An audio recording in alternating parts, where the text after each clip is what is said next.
book and so on. But I started that in 2013 because there was this big resurgence in prog. All these amazing albums that seemed to come out in that one year. Steven Wilson's Raven album came out, Big Big Train, English Electric. Spock's Beard had a great comeback album with Brief Nocturnes. Flower Kings had a great album come out. There was a bunch of albums that came out in that one year. And I just could not believe all this great music was finally coming back, because the last maybe 15 years prior, while there was good music, it was sporadic. You get one album here, one album there that was this good of prog quality. And Big Big Train was one band that I just did not know existed, especially in the States. And I only stumbled about them because Nick DiVirgilio, who is a favorite drummer of mine from Spock's Beard, was in the band, and I had just found out. And yeah, I agree. The English Electric album blew my mind. I couldn't believe someone was producing something absolutely equivalent to the level of what the classic Genesis albums was. Every bit as good, in my opinion, if you like that style. But there was a big turn in that year, and since then, Big Big Train has become one of the biggest bands in prog, undoubtedly. Yeah, they've gotten a lot more attention. That's absolutely true, and Brad has played a big role in that, to be sure. Yeah. I'm glad that they're starting to get some recognition. But I would say to people, if they get English Electric Full Power, which is the double album, I am actually not that impressed with track number 1. So don't switch it off after track number 1. Go right to track number 2, listen all the way through, and then listen again, and then listen a third time.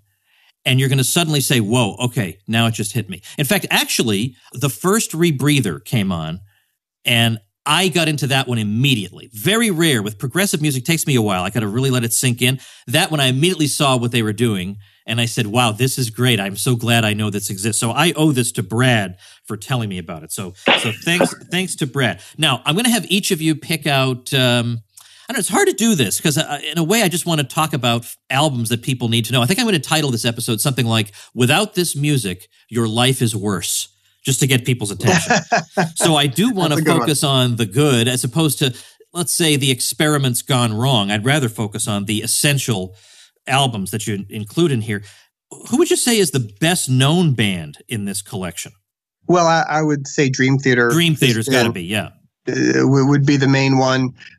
They've had a really long career. They play big arenas and stadiums all over the world. Maybe not as big in the States, but they still do really big venues in the States and really great business. And so I would have to say Dream Theater is still doing very well. How do you think the age of the internet helps or hinders this kind of music? I think it's helped. It's done nothing but help. It's allowed you to discover this music in ways you never could before because you can't rely on radio to show it to you. And now you don't need that. And with even things like Spotify or where you get recommendations about the similar type of music, or if you follow my site Prog Report or Brad's site Progarchy, there's so many avenues to get informed about new bands. Hey, if you like this band, you might like this band. And you can even reach out to half these bands online and they'll write you back, which is amazing. Yeah, and Brad, I'm sure you've done that. I have. And, I'm always interested who writes back and who doesn't. I'm sure some people just think I'm a nutball when I write to them. I'm sure, Roy, you've had that happen too, but I bet with your book, you're getting a lot better attention than you were. But it is really interesting to see these people because so many of this third wave, and maybe we're in the fourth wave now, but this third wave of progressive rock musicians, yet they're basically us who went a different path. And I think they recognize that they have to be very open in a decentralized age. Yeah, they don't have the labels backing them generally. Inside Out obviously is great, and K-Scope and others, but they don't have the same kind of label support they once had. And I'm not saying that they're friendly only because it's in their self-interest, but there's no doubt that they recognize to be well-known, they have to be accessible to the audience. And I find that absolutely fascinating because I think it changes the music. The music has to address us. It can't, the audience is a major factor in this wave of prog in a way that I think it's been different for a lot of musicians for a long time. A lot of musicians, when you think about The Cure was huge, but partly because they had this image and you get all these teenage kids who wanted to. The Call to Freedom is coming up next, live after the news on the Liberty Radio Network at LRN.FM. From Keene in the Shire, the Liberty Media capital of the world, this is Daryl W. Perry, host of FPP Radio News for Monday, July 30th, 2018. Silver is trading at $15.51 per ounce. Gold is valued at $1,222 per ounce. Zencash is trading at $29, and the average price of Bitcoin is $8,134. Antiwar.com reports last week a delegation from the U.S. State Department was in Qatar to meet with Taliban officials. Officials are now saying that the meeting ended quite positively and that both sides have agreed to hold more meetings in the future. Taliban officials said this was short of peace talks and described it instead as meetings on the process of initiating formal and purposeful talks. They added that there were very positive signals from the meeting and that it was held in a friendly atmosphere. This was particularly significant in that the Taliban officials in Doha were willing to confirm that the meetings happened at all and spoke favorably about future meetings. In general, even when the Taliban is known to be in talks, they tend to be very reluctant to talk about it to the press. It is U.S. officials who are being more evasive about the process, with the State Department having affirmed that the U.S. is exploring all avenues to advance a peace process, but the delegation itself so far refused to either confirm or deny that any talks had taken place. Are you an advocate for free market money? Do you promote Bitcoin as an alternative in a fiat-centric world? Then you need SpendaBit in your arsenal, the search engine for things you can buy with Bitcoin. SpendaBit aggregates millions of products from thousands of Bitcoin-enabled merchants. Keep your money in the free economy. Visit spendabit.co today. Bitcoin merchants, ask about our merchant suite to reach even more customers. spendabit.co. UPI reports President Donald Trump threatened on Sunday to shut down the federal government if congressional Democrats don't vote in favor of various border security policies. Trump shared a tweet Sunday morning stating he would allow the government to shut down for the third time during his presidency to secure funding for a border wall between the United States and Mexico and changes to U.S. immigration laws. Trump wrote on Twitter, "I would be willing to shut down government if the Democrats do not give us the votes for border security, which includes the wall. Must get rid of lottery, catch and release, etc., and finally go to a system of immigration based on merit. We need great people coming into our country." Immigration policy was also a central factor when the government shut down for 2 days in January as Democrats fought for a fix for the Deferred Action for Childhood Arrivals program, which provides a pathway for young undocumented immigrants brought into the United States by their parents. Trump had previously made similar statements at various rallies throughout the nation and said in February he would love to see the government shut down if Congress did not agree to changing immigration laws. During a roundtable with law enforcement officials in February, he said, "I'd love to see a shutdown if we can't get stuff taken care of. If we have to shut it down because the Democrats don't want safety, let's shut it down." 3 days later, he signed a new 2-year budget deal, ending a 5.5-hour government shutdown. Bitcoin Not Bombs is a launching pad for nonprofits and social entrepreneurs into the financial freedom of the Bitcoin economy. Bitcoin Not Bombs offers premium publicity campaigns designed to facilitate an organization's adoption of Bitcoin as a payment system and to fully capitalize on that decision in their fundraising efforts. Bitcoin Not Bombs is fully committed to being the hub of the nonprofit sector of the Bitcoin economy, maximizing the potential cross-promotion of all our clients and commercial partners. To learn more, visit bitcoinnotbombs.com.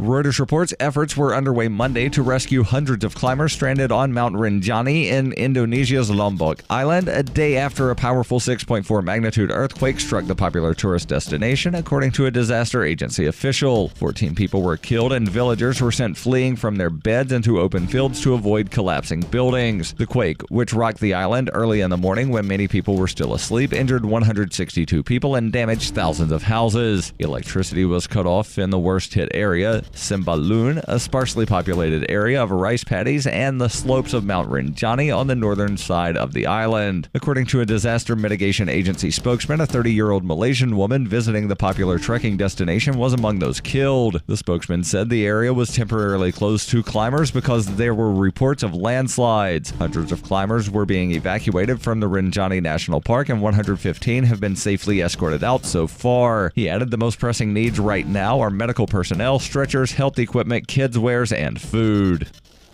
Every purchase you make from one of my affiliates at shop.fppradio.com helps fund FPP Radio. That's shop.fppradio.com. This has been FPP Radio News. Online at fppradio.com. Americans everywhere are enjoying their Sundays after successfully completing Mother's Day in less than 20 minutes this morning. Dads were able to wrap up breakfast in bed by 9:18 a.m., giving them plenty of time to mill about the garage for the rest of the afternoon. While children who spent a minute and a half this morning hugging their mothers are currently out playing street hockey. And after completely fulfilling their Mother's Day obligations with a store-bought card, teens are now free to leave and spend the day with their friends. The moms, who were quickly and efficiently lavished with cards, flowers, assurances of love, and 7 full minutes of family togetherness, praised the competency with which the holiday was carried out. Oh, it was great. Charles and the kids made me feel completely appreciated, but they ended the holiday before I even got out of bed. Guess I'll go water the plants now. But before the day-long celebration concluded early this morning, moms had their own job to do, making a brief, obligatory phone call to their own mothers. This is the Onion News Network. The Call to Freedom is an opinion show. It's meant for informational purposes only. It is not licensed financial advice.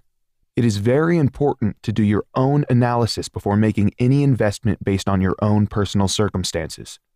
You should take independent financial advice from a professional in connection with or independently research and verify any information that you hear from the Call of Freedom and wish to rely upon, whether for the purpose of making an investment decision or otherwise. I mean, come on, guys. Duh. It's a cryptocurrency investment and a political talk radio. Of course, it's opinions. Computers are online. I'm gonna start loading software. 5, 4, 3, 2, 1. Welcome to the Call to Freedom. Broadcasting live from Vertcoin Studios on LRN FM. You're listening to Will. You will listen to every damn word I have to say. And Aria. Be afraid. Be very afraid. Stay tuned for political talk and everything crypto. That's right.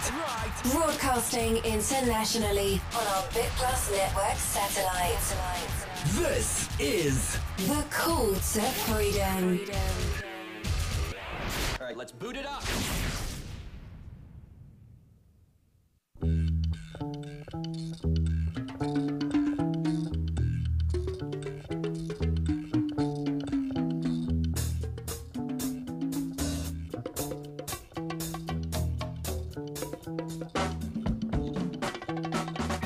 Oh. All right, welcome to the Call to Freedom. I am your host today, Aria DeMesso, filling in for Will Coley, who is not feeling well. As you hear, of course, joined via remote by Mr. Tom Gray, our resident attorney and evangelical Christian. How are you doing today, Tom? I thought that I was having a blah day, and then Will texted me the word prostatitis. Yep. And I'm like, oh, dear. Oh, he texted you what word? So he's got a diagnosis already? Suspected prostatitis. I don't know what that is. I mean, it sounds like, I don't know, swollen. Okay, Aria, we know you identify as female, but you are familiar with the prostate. Yes. Yeah, it's itis is inflammation, so inflamed prostate. Okay. Ouch. Yes. Will they take antibiotics for that? I have no idea what they do. I don't even really want to dwell on it. It's making it hard for me to sit down. Well, it can't be as bad as kidney stones. And kidney stones are the reason that I no longer drink soft drinks and sodas. Oh, yeah. Because I got one and I was like, okay, nope. Orange juice, tea, and water for me from now on. Yeah, we're also old here. Brutal. Well, I was like 24 at the time. It's what kicked off my pain pill addiction, actually. The pain was that bad, and I had to take so many of them. Oh, yeah. I've had okay, my boss's wife, we've talked about on the show before, she has birthed 6 children. She has said many, many, many, many, many times kidney stones are significantly worse than childbirth, pain-wise. Well, I believe I'll it. take her word for it. It's the only time that I've actually vomited simply from pain while waiting in the Walgreens parking lot for my pain pills to get filled. It was intense. I never want to experience it again. So what we're saying is we'll stop whining and get back to the show. All you've gotten is an inflamed prostate. Oh, I don't know about that. But it doesn't sound pleasant either way. It really doesn't. So, we're sort of scrambling for content. I wanted to make fun of Christopher Chase Rachel's for just a minute. Well, we can certainly do that. And that's what I was messaging you about earlier. So well, that's not libertarian drama. That's fascist drama. Yeah. Well, I mean, he did write the book White, Right, and Libertarian, although it did have photos or a depiction on the front of helicopters hanging women, communists, and Muslims. It did. And it seems now this is me being ignorant. I was under the impression he actually made a living writing this stuff. No, he had a day job. And and apparently his employer found out about his views and he got fired. So he had started a Kickstarter. So what end? Where it was like, somebody snitched on me to my employer, and the general reaction was like, dude, it's 2018 and you've written not one, but 2 books full of racist vitriol under your real name while working for someone in, of all places, Asheville, North Carolina. Yeah, I mean, when you write a book, you've got to anticipate that your employers are going to see it. I mean, it's as you said, it's 2018. The first thing employers do is Google your name.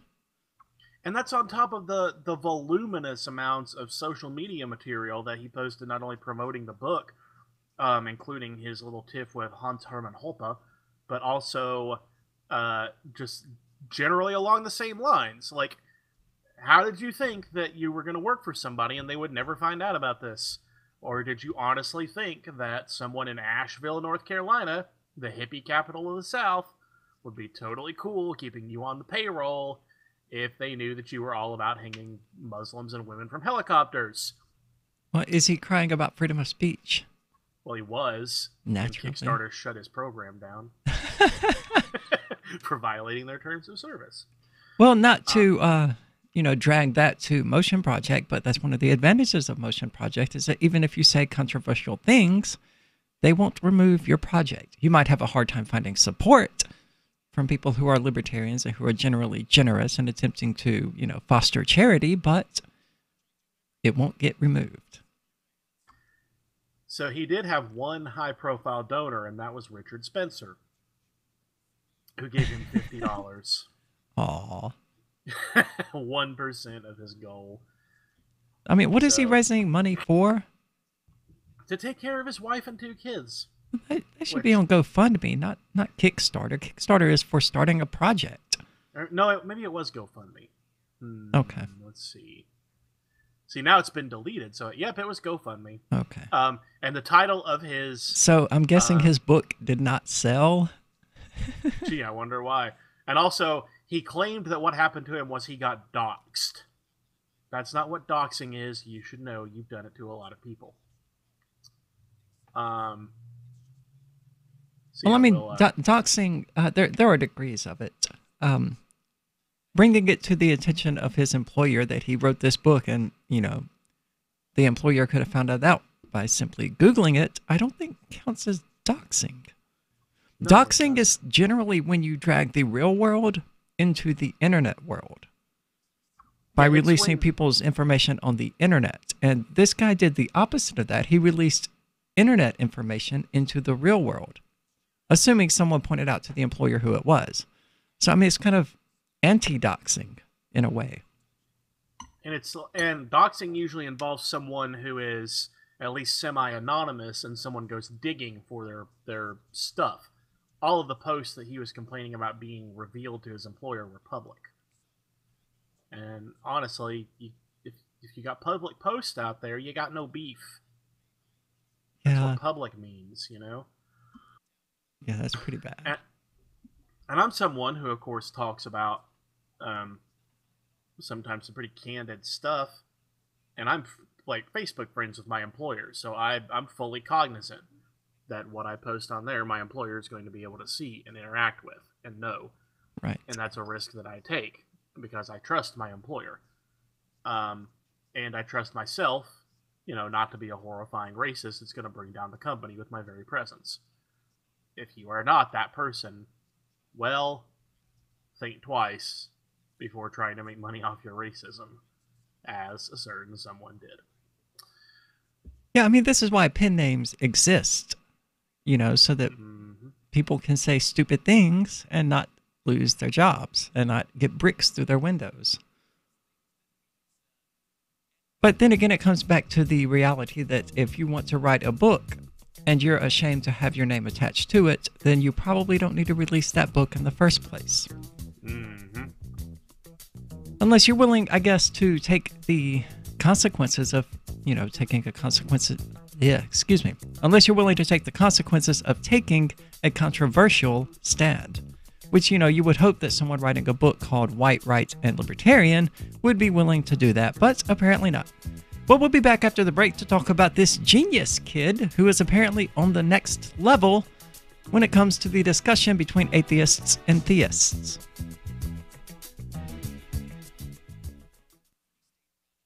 Are you a cryptocurrency advocate? The Crypto Tip is the ideal outreach tool to help new people discover cryptocurrency. It's a printable business card-sized tip that you can give to service providers, preferably in addition to a good cash tip. When the server scans the QR code, it'll bring up an explanation of cryptocurrency, how to install a wallet, and allow them to claim the tip. If they don't claim the crypto, you get your tip refunded to you after a time period you specify. Plus, if they do claim the tip, you get an email alert. Create as many tips as you want at cryptotip.org. That's cryptotip.org. Hi, I'm Derek J.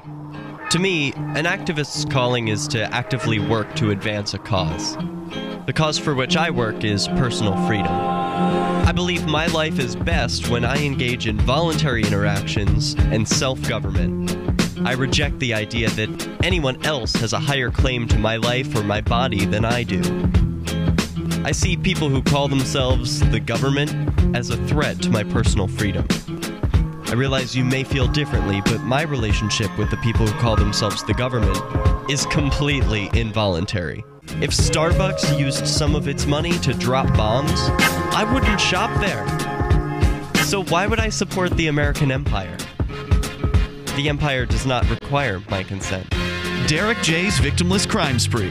Watch it for free and order the Director's Cut DVD at victimlesscrimespree.com. That's victimlesscrimespree.com. Now that you've found the Liberty Radio Network at LRN.FM, you may want to help expose others to our great programs. To assist you in doing so, you'll find resources at promote.lrn.fm, including details on how to get a free bumper sticker, quarter-page flyers you can print out and distribute, banners for your website, as well as files that will allow you to make your own custom banners and graphics. Visit promote.lrn.fm and help bring new listeners to the Liberty Radio Network. That's promote.lrn.fm. Free speech is protected on the internet, right? Not always. Government agencies try to limit free speech and commerce on the net. Luckily, when they do, the Institute for Justice is there to defend your First Amendment right to free speech. IJ helped set the first federal precedent for internet free speech in 1999, and ever since has worked to prevent unconstitutional roadblocks in cyberspace. Visit our website today at ij.org. LRN.FM is proud to announce our official listening apps for Android and iOS devices. Now you can easily tune into our streams anywhere, anytime on your smartphone or tablet. Just visit apps.lrn.fm or search for LRN.FM in the Android or Apple app stores. Please download, rate us 5 stars, then share the link on your social media and let your friends and family know how you're listening to LRN.FM. Download it now, free at apps.lrn.fm. Free Press Publications is an independent, alternative media and publishing company founded in June 2009 with the mission of ensuring a free press for the freedom movement and is committed to spreading the message of peace, freedom, love, and liberty. FPP also gives new authors an avenue for publishing freedom-oriented material. FPP brings you daily news and commentary on the website fpp.cc, as well as a daily 5-minute newscast, FPP Radio News, and weekly news, views, and commentary in the FPP Freedom Minute and Peace, Love, Liberty Radio at fppradio.com, and the monthly newspaper FPP News at news.fpp.cc. Find FPP online at fpp.cc. That's fpp.cc.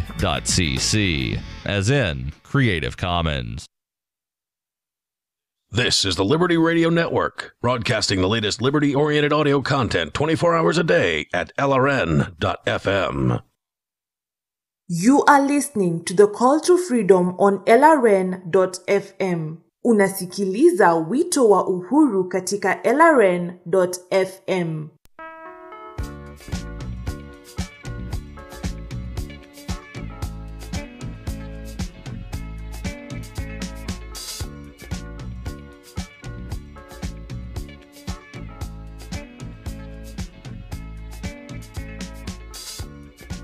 All right, welcome back to the Call to Freedom here on LRN.FM, where we are broadcasting live from the Zencast studio. I'm Aria DeMeso, joined via remote, of course, by Mr. Tom Gray. And as we talked about before we went out to commercial, someone brought to my attention a video of this little kid. I don't remember his age, like 10 or 11, and he was in college wanting to be an astrophysicist and challenging the notion of atheists that they don't believe in a God. So, without further introduction, let's go to that. It's a really short clip.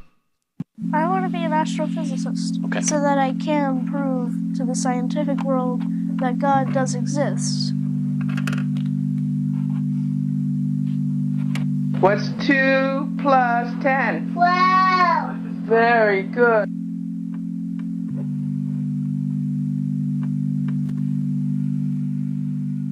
It's just text overlay at the moment, not important stuff. He'll get back to talking here in a moment. Basically, but he said that Stephen Hawking was wrong. With the theory of relativity. You know Einstein, right? Yes, I haven't met him, but I know of him, yes. Well, in his theory, he said that the displacement of space-time is the cause of gravity. If this is the case, then the absence of gravity, or the absence of space-time must be pure gravity. Because of the law of flow, things will go to the point of least resistance. And if there's nothing there to resist, that's the point of least resistance. Okay. So, an absence of space-time would be pure gravity. Black holes are an absence of space-time. Nothing, not even light, can escape their pull. Also, if the universe is all of space-time and the entire Higgs field and all of space-time and matter, everything, then whatever's outside of the universe must be an absence of space-time. If that is the case, then the universe is not expanding into the absolute void around it, it's falling. Now, let's think back to the beginning of time. We know the universe has an age, right? 13.8 billion years. So, 13.8 billion years ago, the entire universe was reduced to a singularity, a particle smaller than a quark. However, if gravity is always working, i.e. if you jumped off this building, you're not going to fall 15 seconds later, you're going to fall immediately. So if gravity is always working, then and if the singularity was always there, like some atheists try to say, then the universe should have no age. It should be infinitely old. But it's not. It has an age. It's 13.8 billion years old. And something can't come from nothing because it would have to exist in order to cause itself to exist, which is illogical. So therefore, something other must have created the singularity. That something other we observe as God. Well, Hawking's theory that there should be no cause because of gravity, well, gravity can't create something. Gravity can't do anything if it's not acting against something. Gravity is literally nothing, as we stated before. And nothing applied on nothing is just nothing. Nothing. Even I can follow that. Okay. Atheists that try to say that there is no God, when in reality it takes more faith to believe that there's no God than it does to believe that there is a God.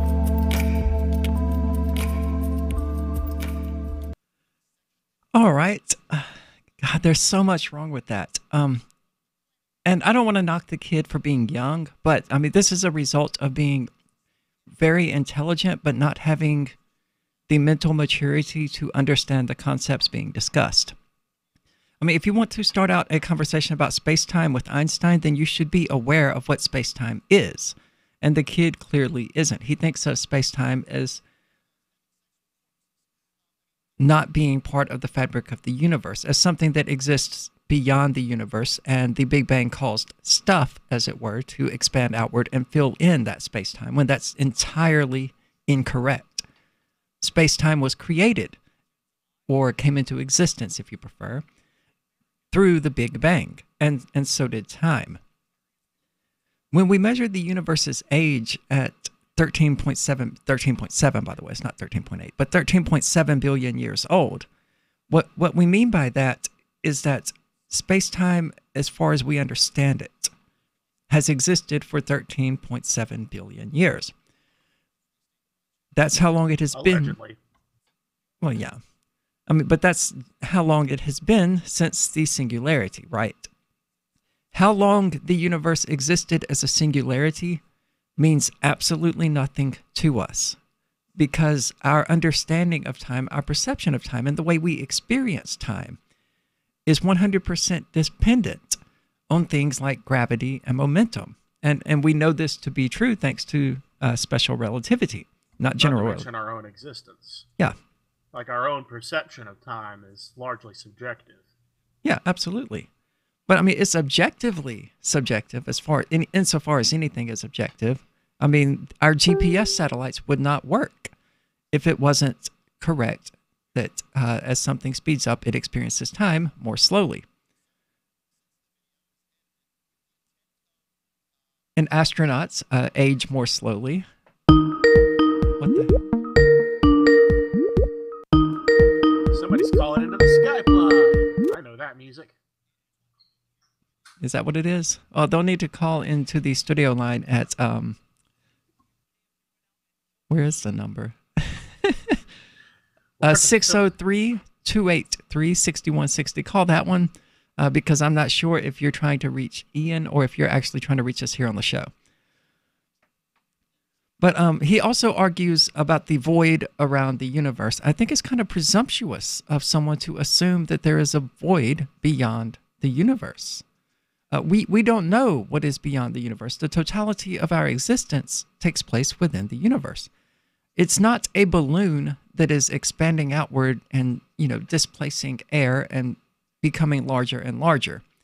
The balloon, in our analogy of the universe, doesn't actually change size. The stuff inside the balloon changes size. But as far as any sort of understanding of the relative size of the universe compared to what? I mean, it may be the same size today that it was at the moment of the singularity. And the only difference is how much space there is between individual particles, between solar systems, between galaxies. And that space is expanding. And we know that to be true. It's called dark energy. But that space is a part of the universe itself. It's not... How am I trying to put this? It's such a hard concept to explain that I'm not surprised the little kid didn't get it. But basically, he does seem to have this idea of the universe as a bubble that is expanding outward and getting bigger and taking up more space in the process, when the reality is that the bubble is not changing size. The stuff inside of the bubble is. So if that bubble is sitting in some void or something like that, we don't know. But it's certainly not expanding outward and displacing that void. And we do know that much at least. Well, we don't even know whether or not the universe is infinite or finite. So there's a lot we don't know. But we'll get back to this video and the scientific problems with it versus the general argument that he was trying to make, science aside, when we get back here in a couple of minutes.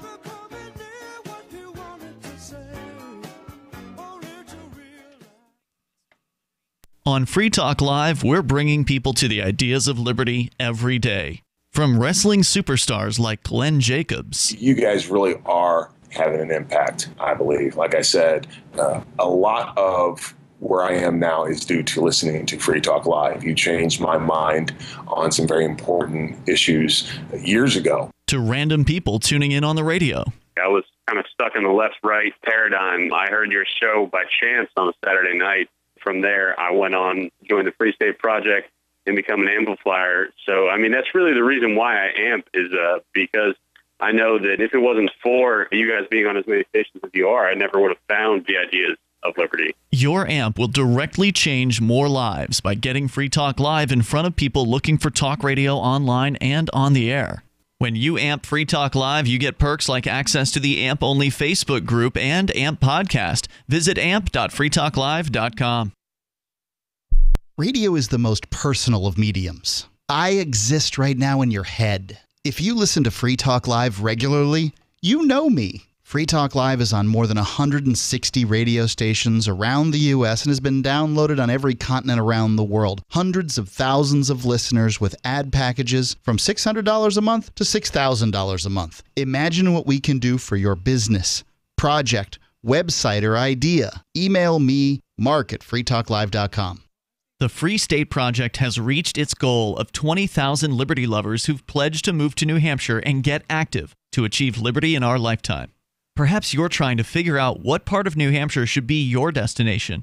If so, consider Keene. You'll find more than 150 reasons to move to Keene at move.freekeene.com. Keene is famous for its historic, publicity-generating activism, as well as being the liberty media capital of the world. It's home to freekeene.com, New Hampshire's destination for liberty activism, news, and opinion. For years, we've been compiling over 150 reasons to move to Keene at move.freekeene.com, where you'll learn about some of what's happening here and what makes Keene a great place to live. If you love liberty, you'll probably enjoy anywhere you end up in the Shire. But do your due diligence first. Please visit move.freekeene.com for the full list of over 150 reasons to move to Keene. That's move.freekeene.com.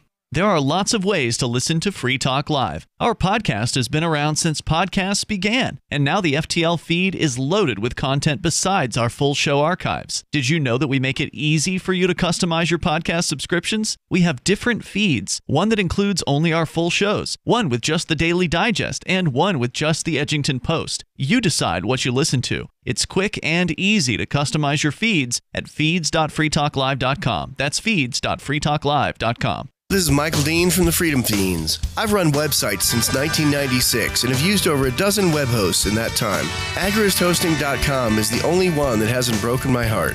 Agrist Hosting's uptime and service is stellar, and their DDoS mitigation is the best I've seen.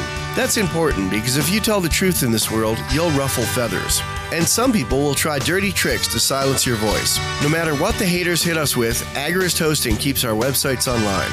If you have a mission-critical commercial presence or a world-changing activism site, you cannot tolerate any skullduggery. So go with agristhosting.com. Have a WordPress or blog site, but you're not satisfied with performance or uptime? Or just want raw hosting? Want to pay with Bitcoin? Agrist Hosting specializes in high-performance hosting with personalized service. Go to agristhosting.com and click on the button that says Get Hosted. That's agristhosting.com.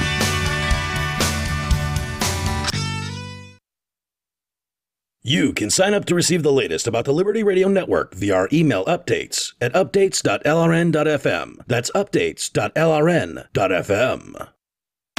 You are listening to the Call to Freedom live on LRN.FM. تستمعون إلى نداء للحرية مباشرة على LRN.FM.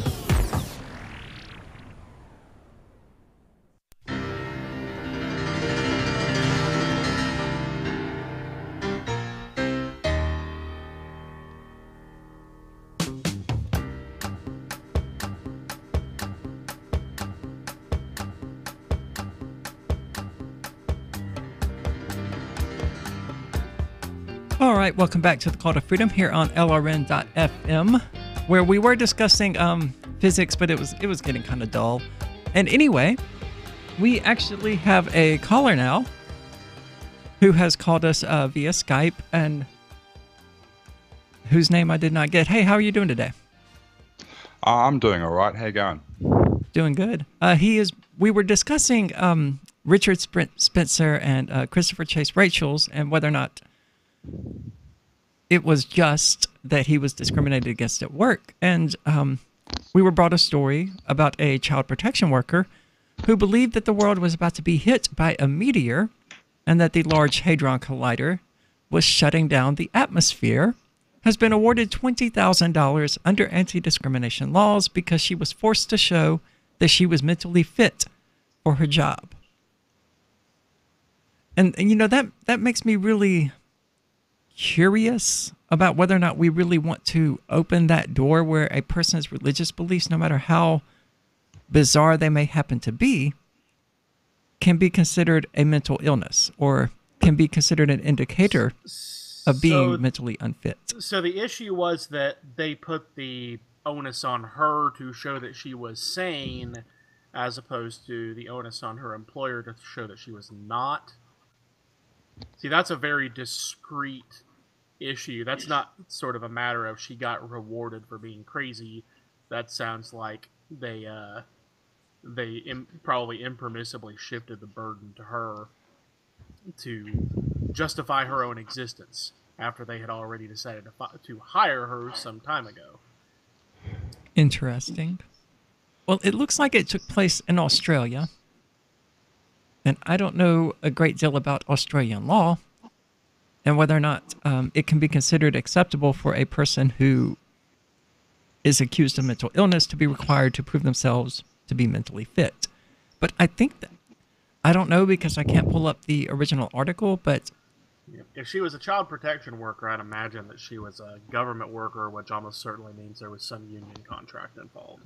And that's where due process protections, like the ones I'm talking about, are almost always part of union agreements.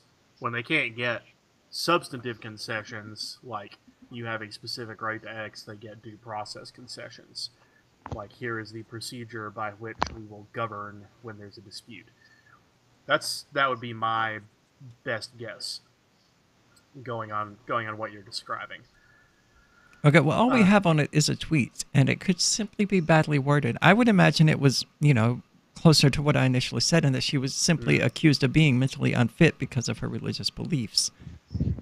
But the response was to give her money. That's true. I mean, it's not ideal. Most people would rather work. Most people would rather have the continual stream of income. But it's certainly not an out-and-out firing. Yeah, well, 8chan does not like it. It's about the only place I can go to get the details of the story because it's behind a paywall. 8chan when 4chan is only half crazy enough? Oh, no, it's when it's twice as crazy.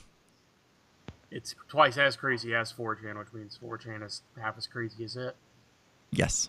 God, first we had to talk about physics, and now you've got me doing math. I'd rather have prostatitis than have to do math on the air. Certainly you want, well, in an ideal world, you would want no state agents being involved in child protection because they're generally really bad at it. Why are people accusing her of pedophilia?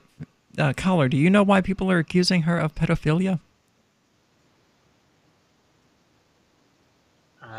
Sorry, yeah. What I was, the whole case was about Jennifer Stefanik, who was a political candidate, who was also a flat earther. And a week before the mainstream news in Australia broke, I found her, YouTube page and her connection to Nibiru One on Twitter.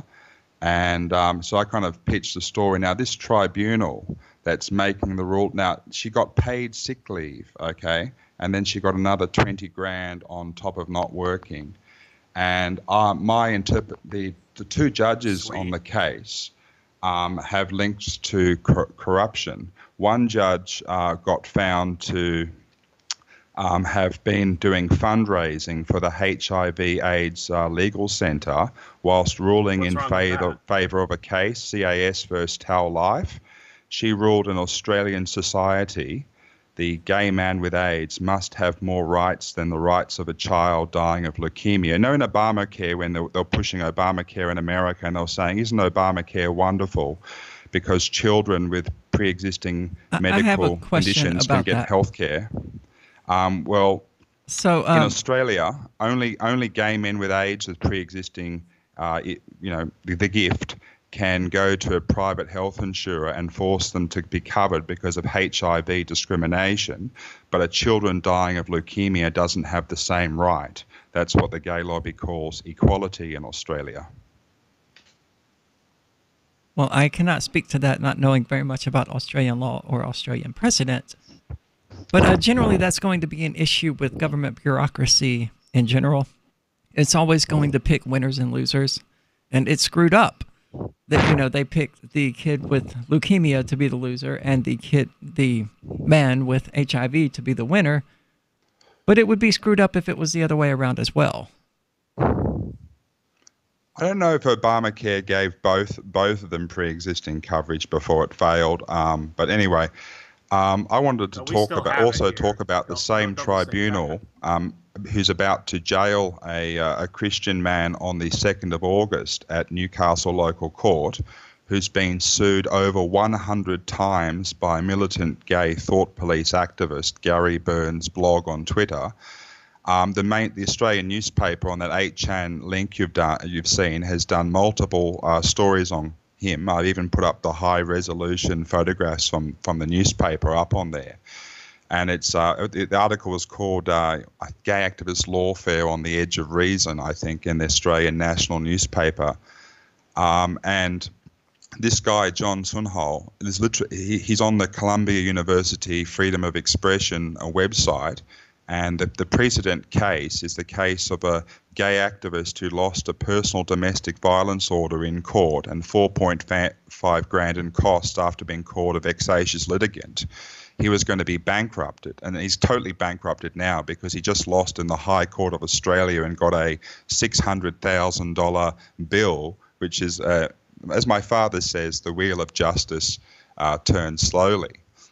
But this guy, John Sunol's about to be jailed for the crime of linking on Twitter to his own case law and mainstream news stories about his persecution, because those articles mentioned the infamous Gary Burns, who he's got a bail condition not to mention his name, but he linked to an article about himself, and he's been facing jail for that for 5 years. So he broke the law. And I'm no apologist of that. I mean, there shouldn't be laws in the first place, but I mean, he's not being persecuted if he does something illegal and then goes to prison for it. It's not illegal to be a Christian. No, but it's illegal to mention the guy that he mentioned. Well, here's the thing. My father was also sued by the same tribunal. He was on holiday in Vietnam outside Australian jurisdiction. He vilified Mark Newton and Peter Trong, the gay marriage activist who raped a Russian infant. The stories on Truth. We can't. We're not going to let you make those allegations on the air. You clearly have. No, it's true. It's mainstream news. Mark Newton and Peter Trong. No, it's not. Yes, they're in jail for 40 years in America on Inmate Finder on the American Bureau of Prisons. It's not a secret. Okay, Mark J. Newton and Peter Trong. I contacted their lawyer in California, and they identify as gay, not pedophile, after their arrest. That's why the Russian democracy voted unanimously in the Duma to make those anti-gay laws. This Your Family Today tip is brought to you by Boost Kid Essentials Nutritionally Complete Drink, providing your picky eater with essential nutrition and great taste in one drink. Visit us at kidessentials.com. To make sure your kids eat healthy, follow the 5-a-day plan. Serve 3 servings of vegetables and 2 servings of fruit daily. Remember, a serving could just mean a piece of fruit or a half cup of veggies. If your kids are picky eaters, ask a nutritionist about other sources. For more tips like these, visit us at parenthood.com/yourfamilytoday. Is spreading the message of liberty, cryptocurrency, and peace around the globe worth $2 per month to you? As you may already know, in addition to our internet feed, LRN.FM broadcasts on free-to-air satellite across North and Central America, as well as Sub-Saharan Africa. And we've been available on satellite for free 24/7 since 2010. The LRN.FM free-to-air satellite signal is reaching some of the most oppressive regimes in the world, and there's no doubt our ideas are making an impact. You can learn more about the channel's impact by watching the 3-minute video at fund.lrn.fm. If you'd like to help free minds globally with our ideas of liberty, cryptocurrency, and peace, you can donate as little as $2 per month via fund.lrn.fm. You can help us continue and expand our satellite broadcast to multiple continents. Visit fund.lrn.fm today, and thank you for your help. Don't forget to share the link on social media. That's fund.lrn.fm. LRN.FM now has a Discord. Discord is a free text and voice chat platform, and we now have our own server with a bunch of channels at discord.lrn.fm. You can join other listeners as they chat about various things during our live shows, or anytime, day or night. Discord software is available cross-platform, so you can have it on whatever device you want and take your chats anywhere. Join our Discord at discord.lrn.fm. That's discord.lrn.fm. What do you shop for that you could otherwise buy at Amazon? Pretty much everything, right? Amazon has competitive pricing and they deliver, and that's a big plus. If you could plan ahead in your shopping, would you be interested in saving up to 33%? There's a catch. You have to do your shopping in Bitcoin. But imagine those savings. It's like a huge raise. All you have to do is go to saveatpurse.com. We've saved thousands, and you can too. Plan ahead and save. Saveatpurse.com. Did you know you can get news updates about what's happening with the Liberty Radio Network delivered in the way you prefer? You can sign up for our email updates at updates.lrn.fm. Plus, you can stay in the loop by joining our Facebook profile at facebook.lrn.fm or follow us at Twitter at twitter.lrn.fm. It's all free, so sign up now at updates.lrn.fm for news updates delivered to your email box, facebook.lrn.fm to follow our Facebook page, and twitter.lrn.fm to receive our tweets.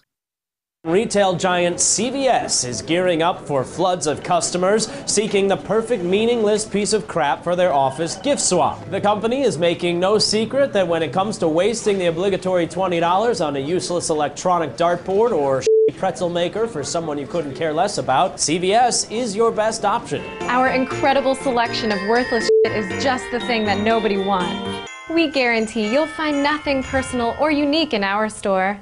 The company is offering massive discounts on otherwise unsellable items for holiday parties you don't even want to go to, like the $12 decorative lantern, which is expected to be a big hit with customers who grab the first thing they see when they walk in the store. I really wanted to get something that said, I don't care about any of you people and I didn't put any effort into this. CVS also has Hanukkah gifts for coworkers who you think might be Jewish, like candles and those little plastic net bags full of chocolate money. This is the Onion News Network.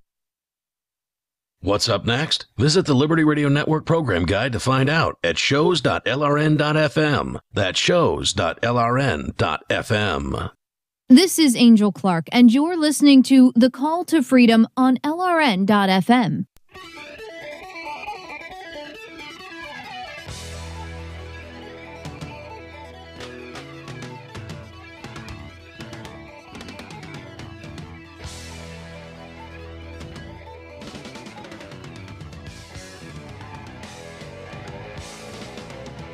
All right, welcome back to the Call to Freedom here on LRN.fm.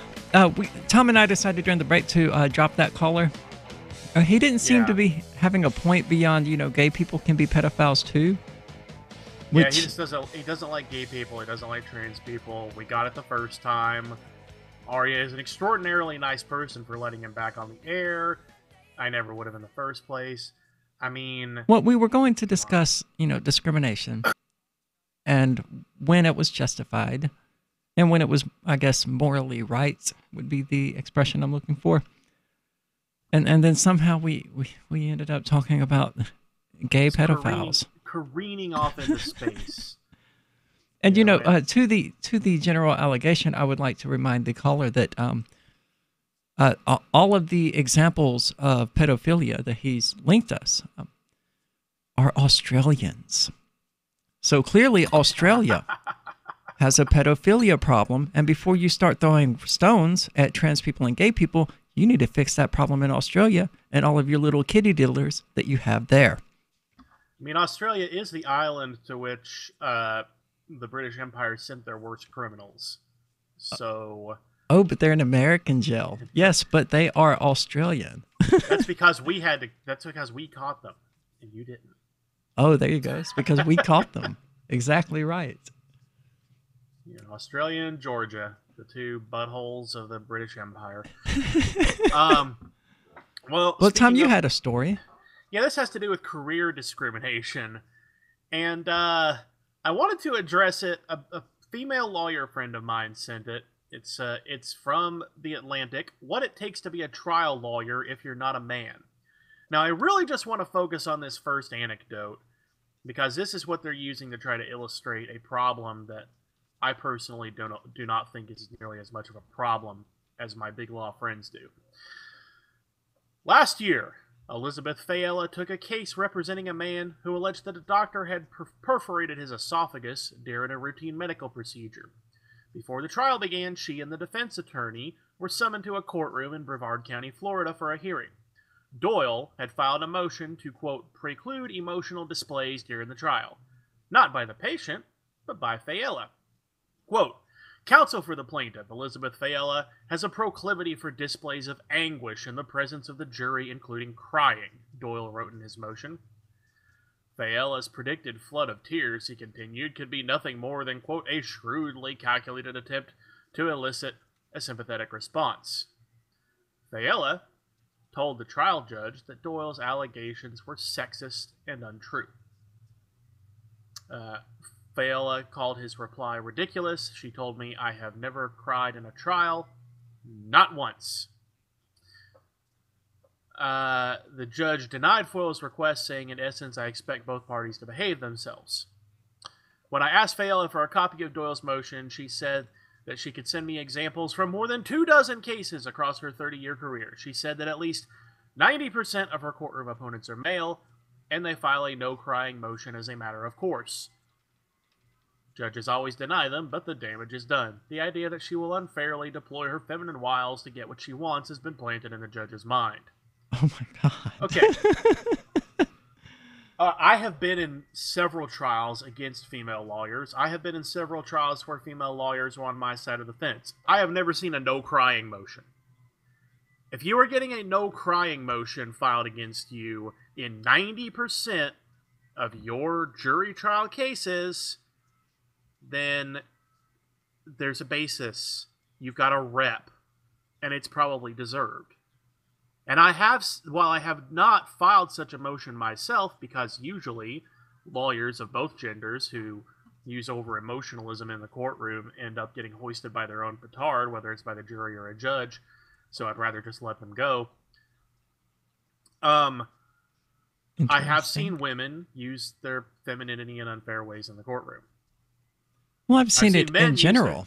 I've seen men use their masculinity in unfair ways in the courtroom. It's law. We're all really mean and evil people, and we do mean and evil things. So, I mean, yeah, it doesn't sound like, women are being discriminated against for being women or anything like that. It's just that women generally have this archetype of being overly emotional, and that's a vulnerability in a courtroom that can be exploited by the other side. Right. But more generally speaking, though, there are often allegations of sexism in the legal profession, and a lot of it comes, honestly, from the wealthiest end of the lawyer spectrum. The examples that get cited most often are that even though the numbers of men and women in the legal profession are now close to equal, the vast majority of partners at the top 250 law firms or so are still men. I don't think this has very much to do with women in the legal profession, period. Women who are chasing the giant bucks think it does. Women who are chasing the giant bucks in the legal profession are barking up the wrong tree, because the giant bucks in the legal profession are to be had among the rich old white men. Nobody is getting rich in the legal profession anymore except the rich old white men and the younger men who kiss their butts. Women who get extremely good at the butt kissing make partner. I find women are less able to swallow the BS.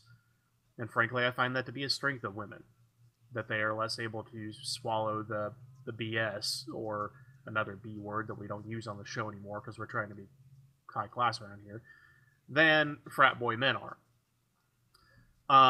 The women that I know who are in the legal profession that are not chasing those big bucks are still mostly doing extraordinarily well, especially as compared to their male colleagues. Pardon me for a moment. I have to hang up on a pollster, if you want to take this for just a moment. Yeah. Well, I did, but I lost the thought as soon as I heard the phone ringing. Yeah, it was one of those auto dialer things. Oh, I hate those. They've bought up all of these dormant phone lines in my hometown. So you get calls that absolutely look like they're real phone numbers from the city that I live in. And a very clearly pre-recorded voice answers the phone. Hi, how are you today? Blah, blah, blah, blah, blah. And, you know, the ones I love the most, you ever get the ones that pretend to be from the Policemen's Benefit Association? Yeah, I like reminding them that I'm an anarchist who regularly says on the air that police should be shot on sight. Yeah, that's probably one of the things that if they hear that, it's programmed to hang up on you. Or if it's not, it should be. You would hope so. I usually just go, here's what I love, is I usually just go, please put me on your do not call list. And they have it pre-programmed to fuss at you for it before it hangs up on you. Do they really? Yeah, like I'll say, please do not call here again. And I go, all right, whatever, buddy. And then hang up on me. And it's a pre-recorded voice saying, all right, whatever, buddy. Who thinks of that? Have you seen the fake conversation phone line where if you have to give out your number to something like that? Or no, it's that you can play these little pre-recorded responses. And some of them are really, really funny. I've seen the one. I mean, they tend to fool real people and waste telemarketers' time. I'll have to start using that. Yeah, I'll see if I can find it later and send it to you. I mean, it's amazing if people just, you know, pause at the right time and then say something like, They'll just keep going. Yeah. And it's not even a person incapable of listening. So let's see here. The glass ceiling remains a reality in a host of white-collar industries from Wall Street to Silicon Valley. If the courtroom were merely another place where the advancement of women has been checked, that would be troubling, if not entirely surprising. But the stakes in the courtroom aren't just a woman's career development and her earning potential. The interest, and in a criminal context, the liberty of her client are also on the line. Wow, really? I mean, it sounds like she's kind of arguing that she shouldn't be a lawyer because women can't do the job. And the thing is, that's not my opinion. Do it just fine. But it sounds like what she's arguing. Yeah, if you're having trouble making it as a lawyer today, I assure you it has nothing to do with sexism within the legal profession, because there are plenty of opportunities out there and plenty of fair shakes to be had, often more than fair shakes. So when we get back, crypto hour time. Indeed. We have some interesting news ready to roll out, so stay tuned while we discuss that. On the Call to Freedom on Liberty Radio Network.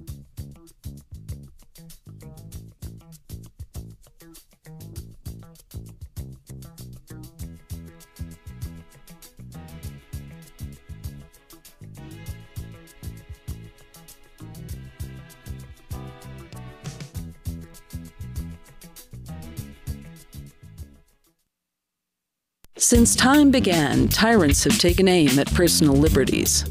Now there's a movie that aims back. The government has no more right to tell us what to put in our bodies than they have to take our guns or tell us what books we can read. 6 drug police were eaten by bears while raiding a marijuana farm. On your knees, you dirty hippie! Jesus. On your knees! What's the problem, officer? Today, many cops who enforce pot laws do so only because it provides them with cushy jobs, good benefits, and a chance to push people around. I was an undercover narcotics officer. The drug war is nothing but a farce. The Second Amendment says you gotta keep you and your gat intact. Guns and Weed, The Road to Freedom. A film by Michael W. Dean and Nima Vadadi. DVD available now at gunsandweed.com or on Amazon. That's gunsandweed.com. Makes the perfect gift. Remember, that's gunsandweed.com.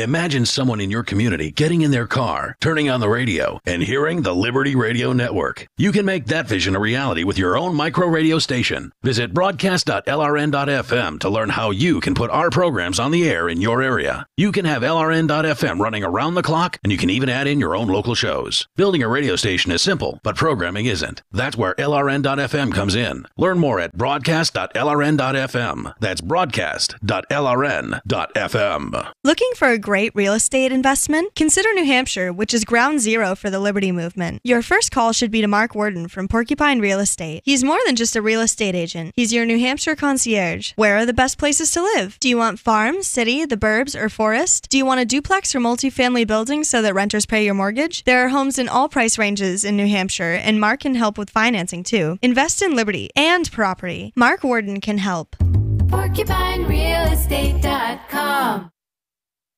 More of the Call to Freedom is coming up next, live after the news on the Liberty Radio Network at LRN.FM.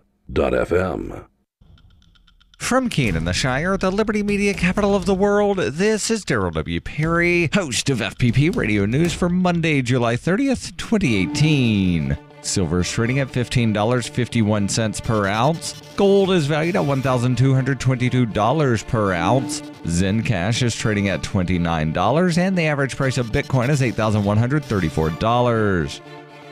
Antiwar.com reports last week a delegation from the U.S. State Department was in Qatar to meet with Taliban officials. Officials are now saying that the meeting ended quite positively and that both sides have agreed to hold more meetings in the future. Taliban officials said this was short of peace talks and described it instead as meetings on the process of initiating formal and purposeful talks. They added that there were very positive signals from the meeting and that it was held in a friendly atmosphere. This was particularly significant in that the Taliban officials in Doha were willing to confirm that the meetings happened at all and spoke favorably about future meetings. In general, even when the Taliban is known to be in talks, they tend to be very reluctant to talk about it to the press. It is U.S. officials who are being more evasive about the process, with the State Department having affirmed that the U.S. is exploring all avenues to advance a peace process, but the delegation itself so far refused to either confirm or deny that any talks had taken place.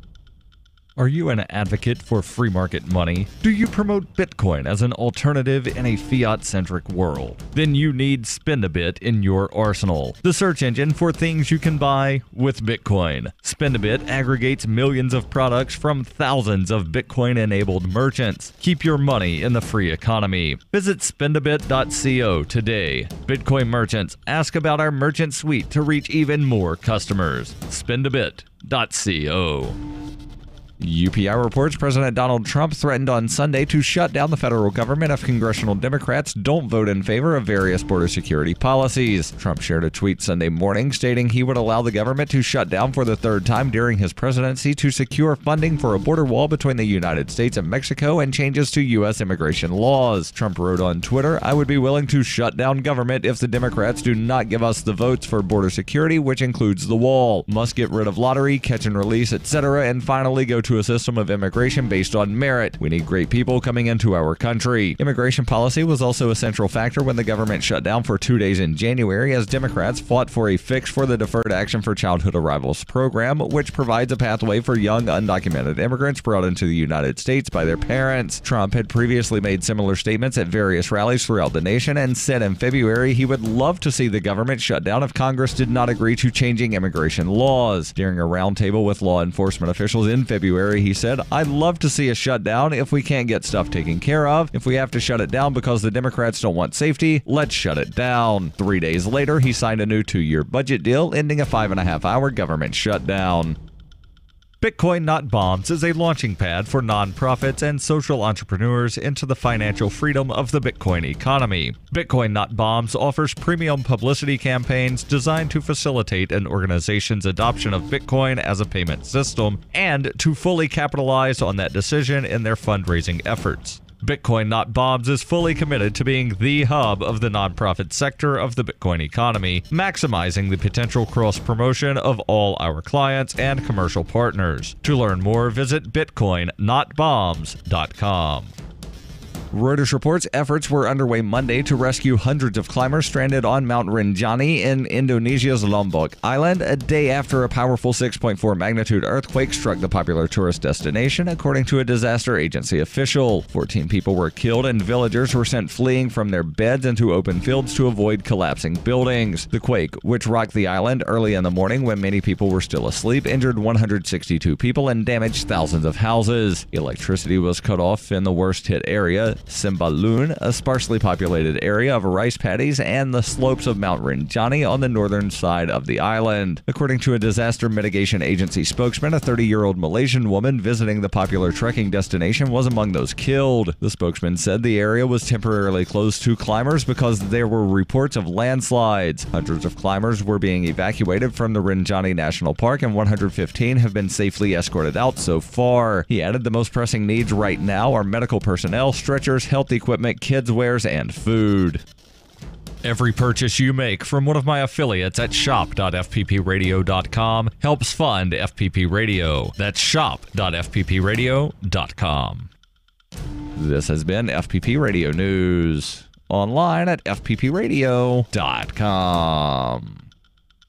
According to a study released Thursday by the Princeton University Department of Biology, this local 2-year-old woodland chipmunk has crafted a far more secure and dependable plan for the future than 8 out of 10 Americans. Reporters spoke to citizens to get their view on the study. Clearly, this chipmunk is pretty impressive. I mean, he wakes up every morning and says, I need to collect acorns and berries for the winter.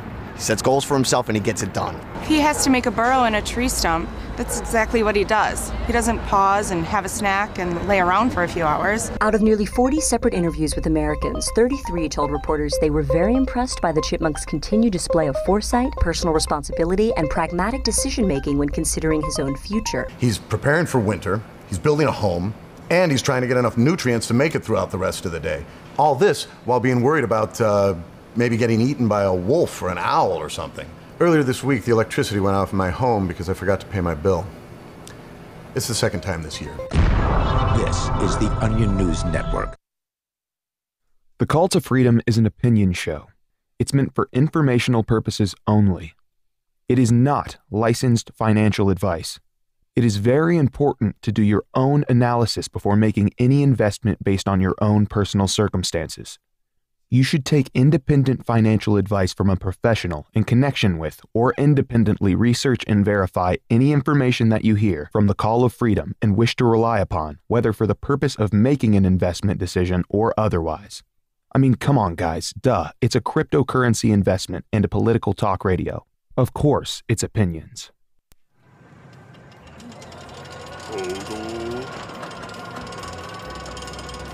Hodl. Hodl.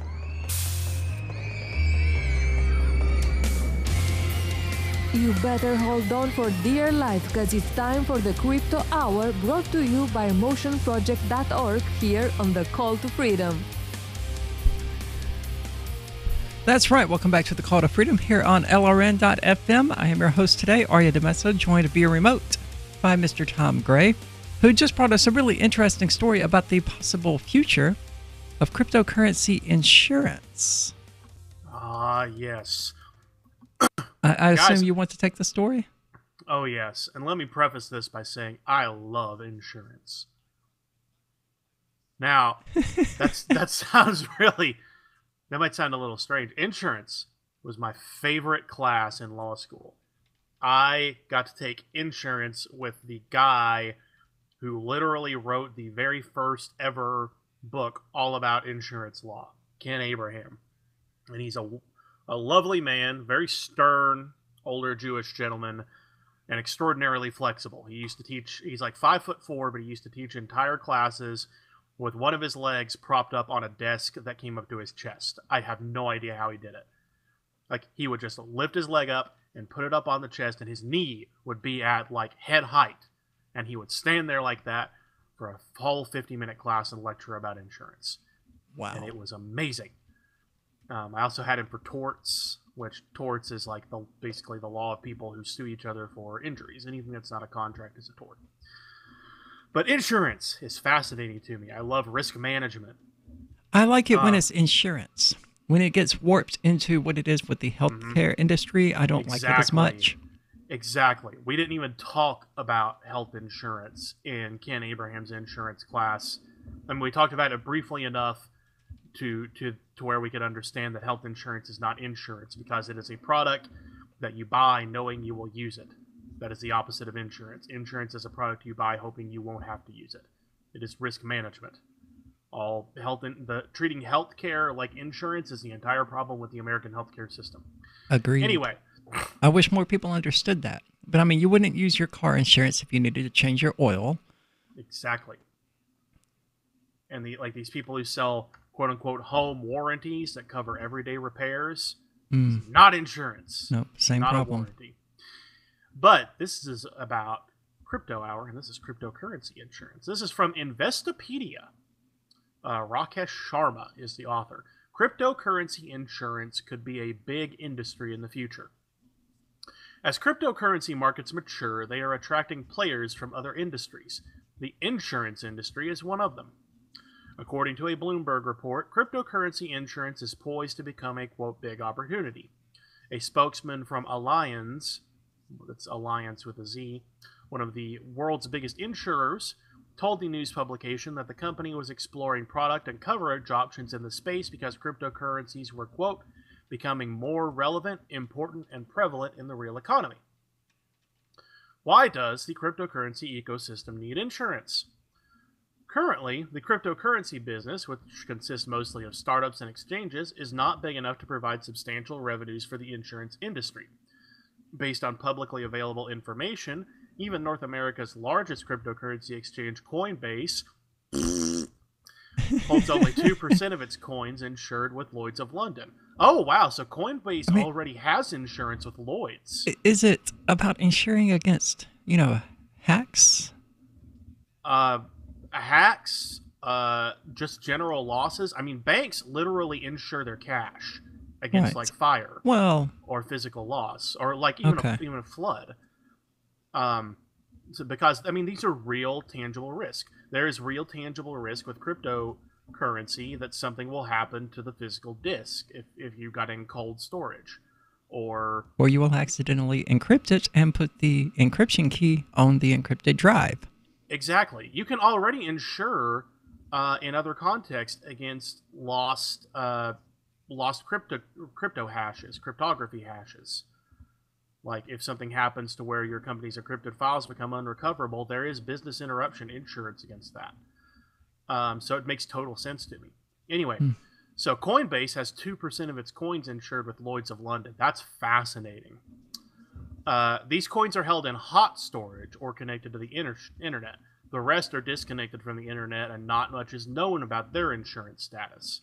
So they might actually have insurance on that too, and it's just not well known. Insurance for cryptocurrencies becomes important when you consider the instability of the cryptocurrency ecosystem. The skyrocketing valuation of Bitcoin and other cryptocurrencies has resulted in massive thefts of online wallets and exchanges. For instance, cryptocurrency worth $500 million was stolen from Japanese cryptocurrency exchange CoinCheck in January. We talked about that on the air. Did we? I don't remember a number that large being floated.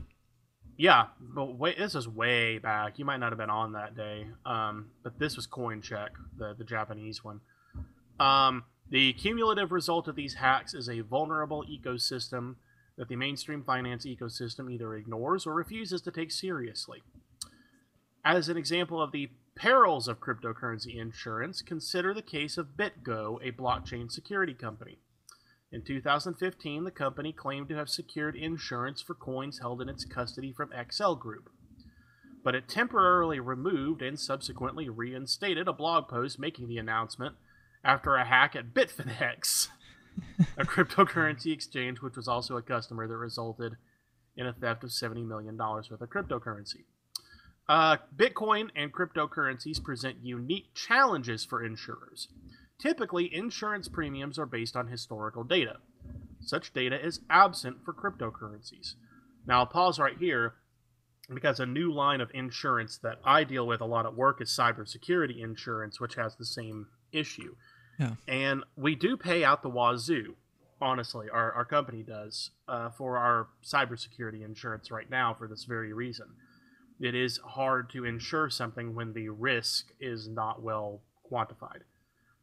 When it comes to like auto insurance, your auto insurer can input the make of your vehicle, your age, the zip code where you were born, your gender, and a couple of other factors, and come within a fraction of a percentage point of knowing exactly how much you're going to cost them over your lifetime as a customer with them. And then spread that cost out among everybody with a similar risk profile, so that everybody is paying the same amount regardless of whether you're the one who actually hits the auto accident lottery or not. Right. So once you have a large number of people having cryptocurrency losses and they can be quantified, then this will be easier. But what will happen in the short term is basically the big holders of crypto would just be overpaying in premiums, but which you can afford to do if you're holding a whole lot of crypto. Anyway, on the right day. Exactly. Volatility and valuations, where 3-figure price swings are not uncommon. 3, try 4, try 5. Can also affect premiums because it reduces the total number of coins being insured. Regulatory uncertainty and lack of oversight at cryptocurrency exchanges can further complicate matters for insurers interested in providing services to the industry. So, pausing right there, here's something we talk about a lot on the show when it comes to the regulatory environment. Insurers are one of the big drivers of industry-specific regulation because they want to be able to manage their risk and they want to use force of government to do it. So while cryptocurrency insurance could be a really good thing for the crypto infrastructure, be wary of that element, that the insurers will want the state involved so that they can further create certainty and quantify their own risk. Well, that sounds like something we would not really desire, even though I could see the benefit of these exchanges insuring the amount of coin that they're holding. But I think Coinbase's solution is probably the better one. Just put it in cold storage. And then insure the cold storage. Woo! Insurance! I mean, you can do that with RAID 5. Are you tired of governments murdering people around the world? Stop using their money. There is an alternative. Bitcoin is a stateless, free market, non-political currency. Bitcoin cannot be inflated or controlled by any government. By using their money, you are helping the state. Stop doing it! You have an incredible alternative available now. Learn it, use it, spread it. Get started with Bitcoin at Bitcoin.com. That's Bitcoin.com. The warning signs. At first, he made me feel special. He promised he'd look after me, provide for my future. He broke every promise he made. Millions of Americans afflicted. I was ready to leave, but he told me he'd change. So I gave him another chance. I was such a fool. The consequences. Things only got worse. He started making my decisions for me. About my job, my kids' education, my money, my safety, my future. He took away my choices, but I kept going back to the same politicians. The diagnosis? Battered voter syndrome. I fell for the same old lies. They were just playing with my emotions, telling me what I wanted to hear. That's not right.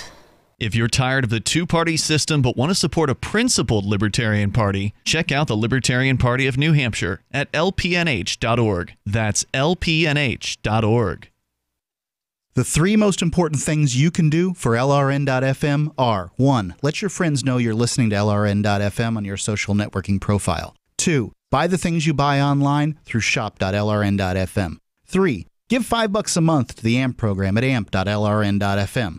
It's my firm belief that the AMP program is the best use of your charitable dollar among liberty-oriented groups.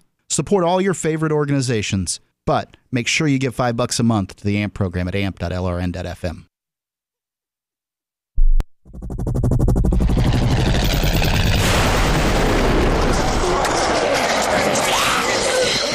In Survivor Max 2, School Bites, Max must scavenge through a wasteland swarming with the undead. Desperate to find the medicine he needs, he discovers a community of survivors at his former school. Has he finally found the safe haven he's been looking for, or will he discover that school bites? Look for Survivor Max on Facebook, read reviews on Amazon, and read Chapter 1 at survivormax.com. Did you know we've taken our LRN.FM telephone listen line to a new level with the LRN.FM audio on demand line? Now you can call 712-770-8447 anytime and listen to LRN.FM's live feed. And you can listen to a bunch of our original shows on demand. Long distance fees may apply. Just dial 712-770-8447 and choose from the menu. 712-770-8447. Why did you move to the Shire? I moved here to the Shire because there's other people around who take liberty just as seriously as I do. I moved to the Shire because I saw videos of people challenging authority and thought that I could get support myself. It called to me, like, do this right now. I wanted to be around people like me who got it. And once I got here, I knew there was nowhere else that I wanted to be. I've always wanted to change the world. So I moved to the Shire to join people who were actually working towards doing the same thing.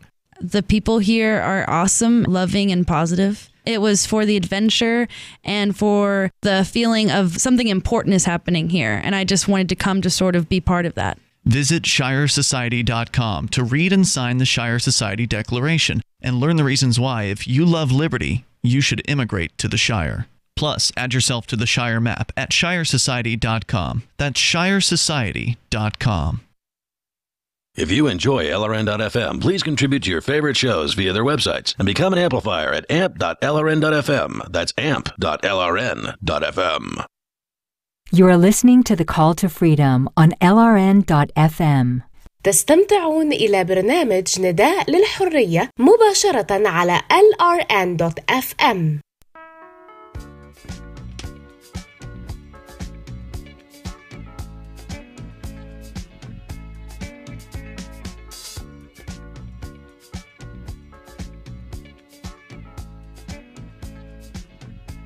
All right, welcome back to the Call to Freedom here on LRN.FM. Welcome back to the Crypto Hour, I should say, which is brought to you by Motion Project. Check them out at motionproject.org, where they are essentially the GoFundMe of cryptocurrency, using the blockchain to allow people to upvote and downvote on ideas and to determine whether or not milestones have been met and that the person creating the project has earned the money that they've earned. Check them out again. That's motionproject.org. But at the moment, we're actually discussing insurance and the possibility of insuring cryptocurrencies. According to this article, it looks like it's primarily against theft. Yeah, theft, and I would imagine general cyber loss. You know, disks going bad, things getting magnetized or demagnetized. You know, the sorts of things that you deal with on a regular basis with computers can all be insured against. Yeah. It would just be a matter of applying them to the specific cryptocurrency environment. Well, not to mention that your typical, even your typical financial documents on a company's hard drive aren't going to be worth tens of millions of dollars. Well, some of them are. If they get That's lost. why I said the word typical, Tom. But your average exchange wallet is going to be well over $10 million. True. Yeah. But, a QuickBooks company file, it may be worth quite a lot.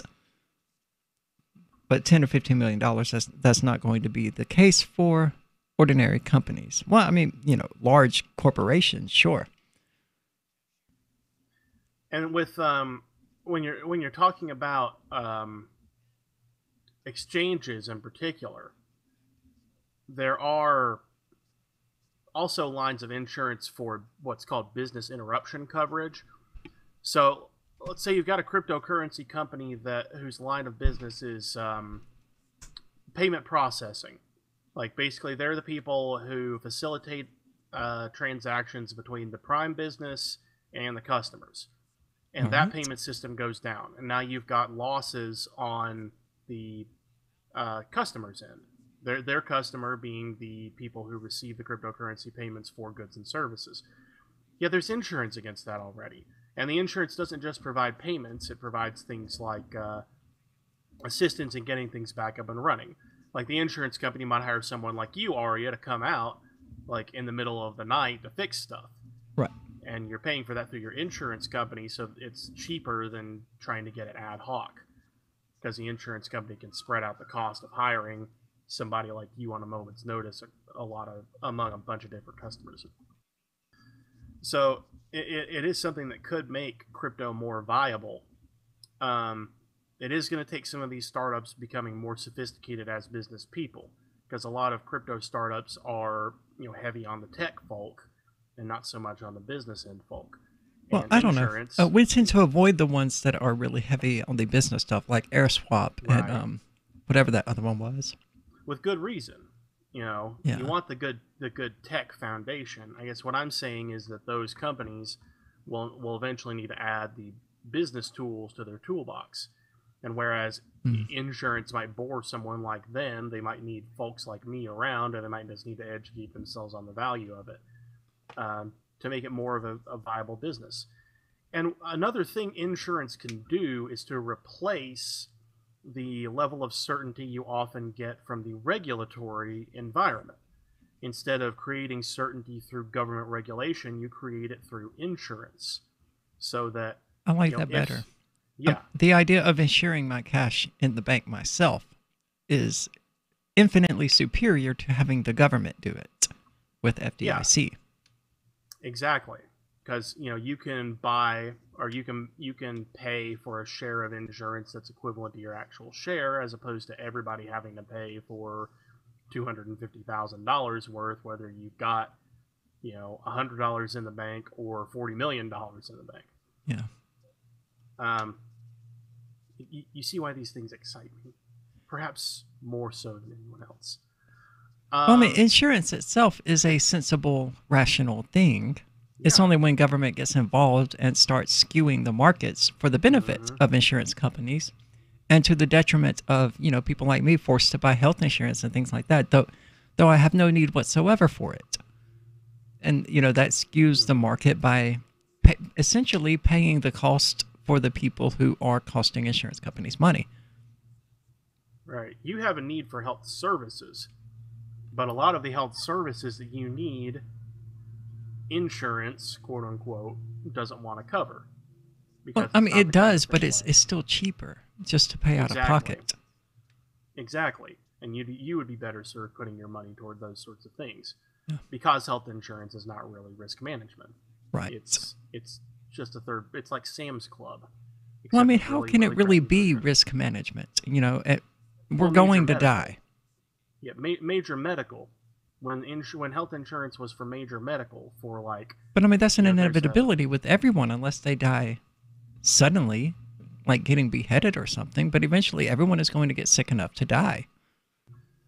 Yeah, I mean, major medical isn't really for things that are certain to kill you. It's for things that you could survive if you had a lot of money, like cancer. Cancer is now easily survivable if you've got $250,000 to fight it. So if there's a 1% chance that you're going to get cancer in your lifetime, then, you should be able to insure against that risk, as opposed to only confronting it when it comes or just being completely SOL. But that's like the one form of health insurance that's true major medical insurance. But the stuff that like Obamacare wants everybody to pay for is not insurance. It's, well, we want everybody to have a plan that pays X number of regular visits to the doctor. Well, everybody's going to have regular visits to the doctor. Just pay for your visits to the doctor, as opposed to buying insurance for it and then also paying a copay on top of that. Yeah, right. It's not real insurance. But you see, when you've got an emerging market like the crypto market, that's where insurance is at its most pure, when there's no government involved and when it's all actuarial tables. And that's a tremendous opportunity for the currently not especially heavily regulated cryptocurrency industry to create a real risk management environment, as opposed to one that is superficially imposed by a government. We certainly don't want government stepping in and saying everybody has to pay for crypto insurance, because that's when crypto insurance would be prohibitively expensive and not based on any form of reality. Right. And it sounds like it's, well, I don't want to say inevitability, but I mean, it sounds like that would be the direction that the insurance companies would prefer to take it. Yes. Because, I mean, they make more money doing that. I mean, if every healthy person has to buy health insurance, then they make money. But healthy people don't want to buy health insurance, so what is the solution? Pass a law that makes them.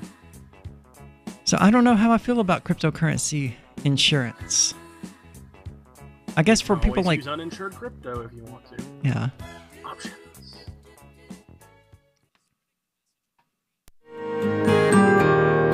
So the protection of life, liberty, and property is what the Free State Project is all about. But it's an effort to move 20,000 people who understand. It's about demonstrating to the entire country that, yeah, we can have a free market, a truly free market. Making it just a freer, great place to live.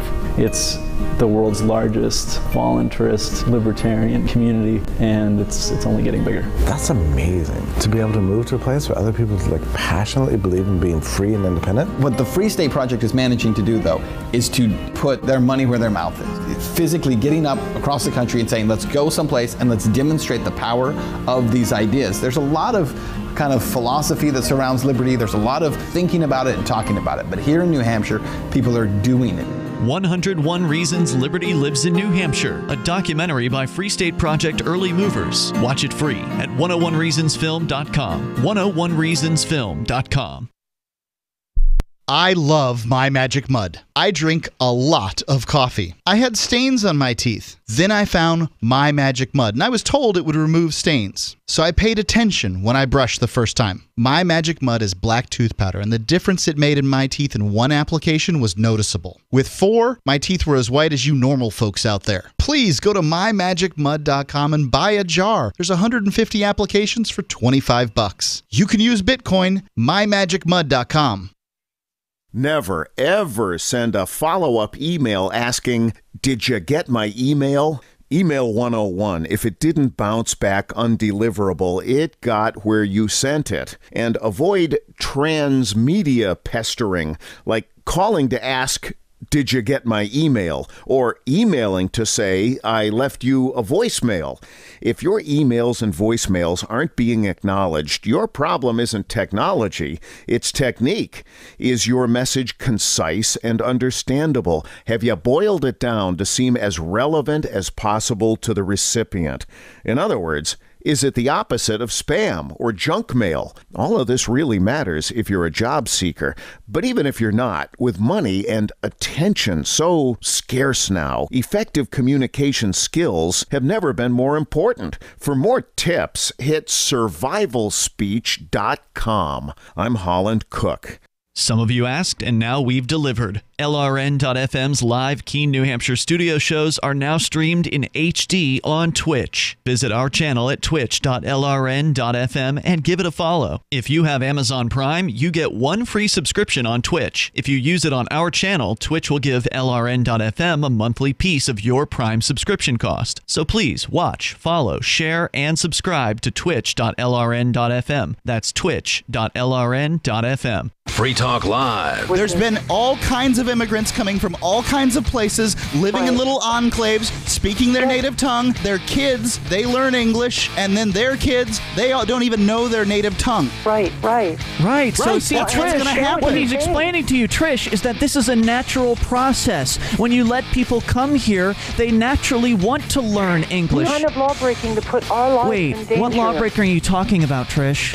Sir, do you understand? What in law some breaking are you neighborhoods, referring to, people can't leave Trish? their dogs out because these people will eat them. Do you outrageous. We forgot the part. It was just lepers, and now it's murdering, raping, dog-eating lepers. Amazing. I mean, what else can you say to this? It's just This is outrageous. Trish, you are putting the J in jingoist. Free Talk Live, 7 nights a week from 7 to 10 Eastern, live on the Liberty Radio Network at LRN.FM. Join the LRN.FM Discord for live chat 24/7 at discord.lrn.fm. That's discord.lrn.fm. You are listening to the Call to Freedom on LRN.FM. आप सुन रहे हैं स्वतंत्रता की पुकार सिर्फ और सिर्फ LRN.FM पे।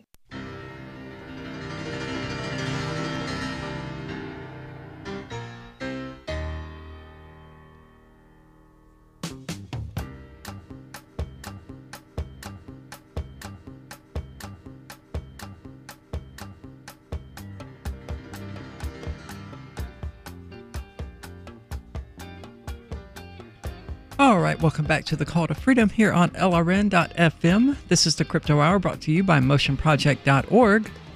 And we're going to move on to an interesting story brought by, I don't know, it's not a story, but brought by news.bitcoin.com. the best and worst cryptocurrency investments for the first half of 2018. As far as cryptocurrency markets are concerned, the last 6 months of 2018 have been the exact opposite of the 2017 bull run last year.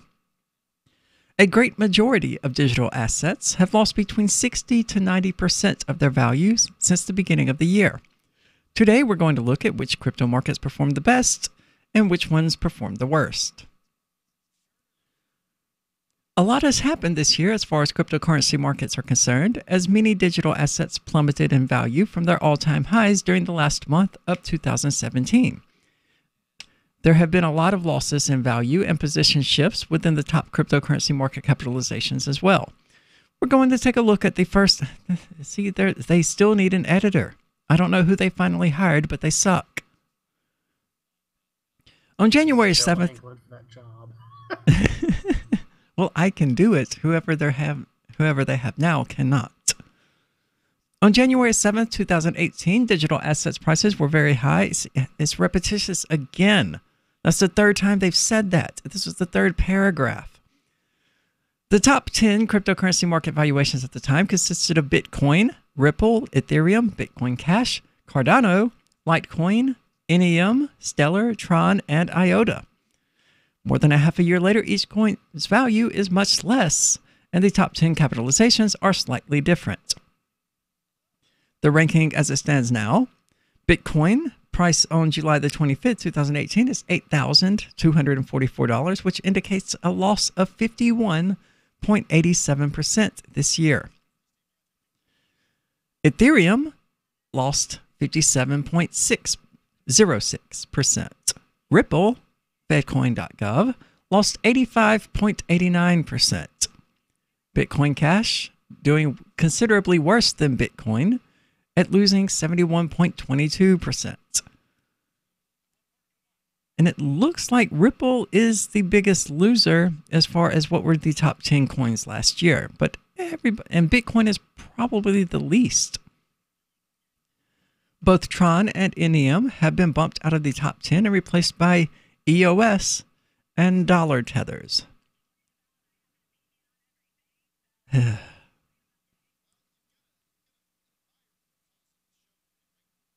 Sorry, I'm trying to get to a point where it's not repetitive. The best cryptocurrency performer for the first half of 2018 belongs to Packcoin, which calls itself a third-generation cryptocurrency. Why not third-wave cryptocurrency? It was right there waiting on them. Packcoin has increased by 1,481% this year at its current price, which is less than half of a U.S. penny. And it seems there is some controversy around that because Packcoin had a 1,000 to 1 swap and has declined in value since January.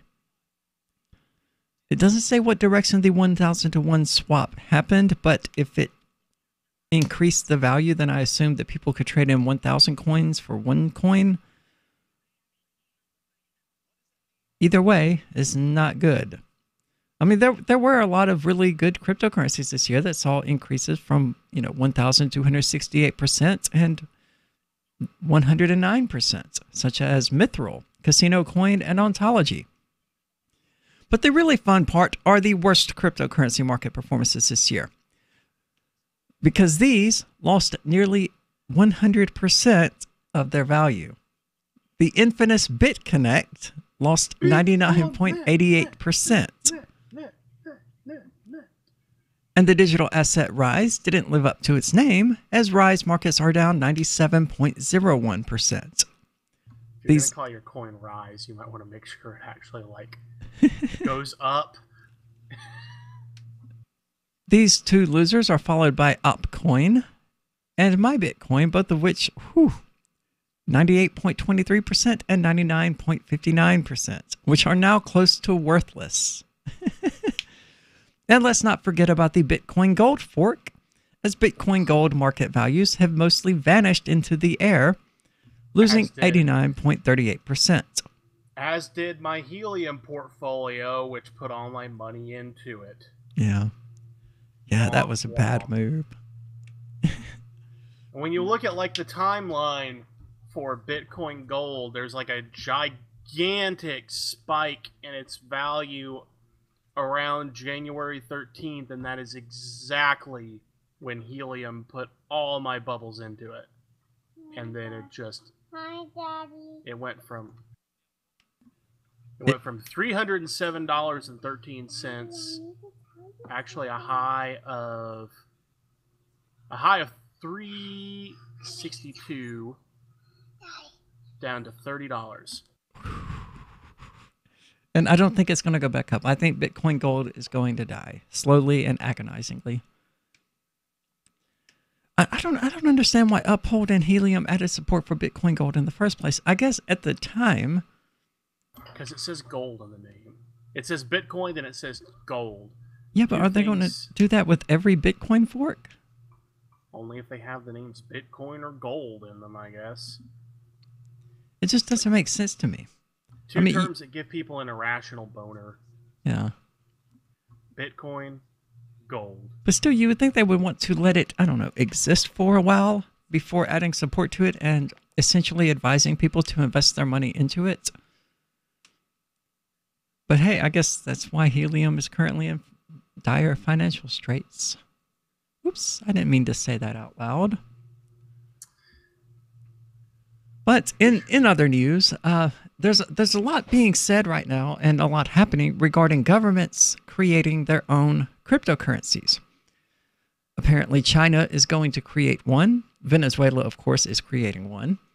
The Iranian government is preparing to launch its own. I'd love to know what Will thinks about that. I don't know, but it looks like it might actually be called GovCoin. Is that really what they're calling it? At least they're honest. I guess that doesn't have quite the same connotation over there that it does here. It doesn't say what they're calling it. That's just what Bitcoin.com has nicknamed it. Iranian GovCoin. Anyway, the Iranian Directorate for Scientific and Technological Affairs of the Presidential Office already has a plan on its agenda to create a national crypto. The news was announced by... Will can pronounce that name. I cannot. The Directorate's Deputy for Management and Investment Affairs. He told the ISNA news agency that a large number of homegrown Iranian tech companies had the skills to develop a digital currency. However, he emphasized that they would still have to work on removing pre-launch flaws. Deliri added that these companies were developing the project in cooperation with the Central Bank of Iran. We are trying to prepare the grounds to use a domestic digital currency in the country. This currency would facilitate the transfer of money to and from anywhere in the world. Besides, it can help us at the time of sanctions. That is really interesting. The idea of using cryptocurrency to bypass American-led economic sanctions is not a new one, and it has gained prominence recently mainly due to the Venezuelan petro. Well, there's not much more to it. It's bickering about, trade sanctions or preludes to war, as I like to call them, and the potential GovCoin from Iran being used to circumvent those. I do think it says a lot that the United States has a bunch of cryptocurrencies not being developed by our government, and these other places of the world have cryptocurrencies that are being developed by their governments. I don't know what it says, but it at least says something positive about the state of our freedom versus the state of their freedom, or reliance upon the state, I guess would be a more accurate term. Well, we'll be back shortly with more of the crypto news. So you've signed the Shire Society Declaration and are planning your move to New Hampshire to be around more liberty-oriented people. Next, sign up for the Shire Society Forum at forum.shiresociety.com. There are a bunch of people there who are already in the Shire, and they want to meet you. If you're already in the Shire physically, you should also come by the forums. Remember, not everyone uses Facebook. New people are signing up for the Shire Society Forum every month, so drop in and say hello at forum.shiresociety.com. Is spreading the message of liberty, cryptocurrency, and peace around the globe worth $2 per month to you? As you may already know, in addition to our internet feed, LRN.FM broadcasts on free-to-air satellite across North and Central America, as well as Sub-Saharan Africa. And we've been available on satellite for free 24/7 since 2010. The LRN.FM free-to-air satellite signal is reaching some of the most oppressive regimes in the world, and there's no doubt our ideas are making an impact. You can learn more about the channel's impact by watching the 3-minute video at fund.lrn.fm. If you'd like to help free minds globally with our ideas of liberty, cryptocurrency, and peace, you can donate as little as $2 per month via fund.lrn.fm. You can help us continue and expand our satellite broadcast to multiple continents. Visit fund.lrn.fm today, and thank you for your help. Don't forget to share the link on social media. That's fund.lrn.fm. Did you know you can listen to LRN.FM via our free-to-air satellite channels? We have channels over nearly all of North America and much of Africa. All you need is an affordable receiver and a dish as small as 30 inches. There are no monthly fees. Learn more at sat.lrn.fm. Plus, if you are a broadcaster or want to be one, this is a good delivery method for our content. See our coverage maps and get details at sat.lrn.fm. That's sat.lrn.fm. sat.lrn.fm.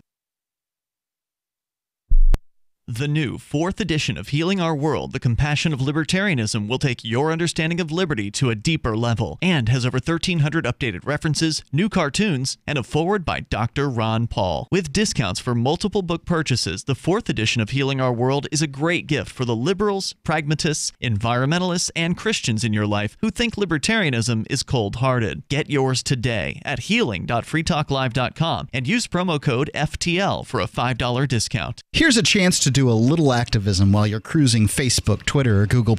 Between the LOL cats, the recipes, the hot girls, and the inspirational sunrise memes, Free Talk Live's posts pass by your newsfeed. Like them, comment. It gives us more exposure. If you don't see our posts, click like at facebook.freetalklive.com and then hover over it to click Get Notifications. It's an easy way to spread the ideas of liberty a bit further. I know you're busy, but you can spare that 1/10 of a calorie it takes to click on something. Facebook.freetalklive.com. I've been told no in many different ways. I give you an order and you're going to obey it. George, you can go this way. You can do that and you have to leave here. You cannot bring signs into the rally. Walk with me. Well, I'm comfortable here, actually. Whoa, whoa, whoa, whoa. Hey. Who do you think you are? Excuse me. There is no video and audio allowed in this office. No, I have work today. You ain't going to make it. Wait a minute. Hey! Oh my God! Unbelievable! Why are you running from me? Because you're scared me. What am I being detained for? You're being served. What is this? You're being served. What is this? Bureaucrats have a funny way of telling people no. That's the sound of the men working on the chain. Derek J's Victimless Crime Spree. Watch it for free and order the Director's Cut DVD at victimlesscrimespree.com.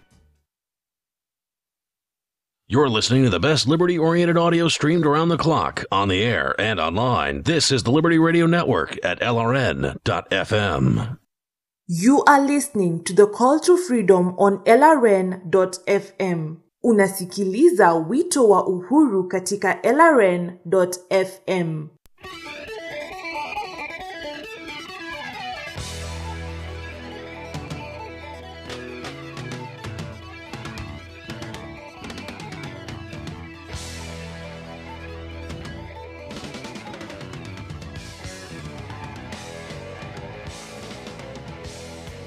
Welcome back to the Call to Freedom here on LRN.FM, where we are just about finished with the Crypto Hour, brought to you by motionproject.org.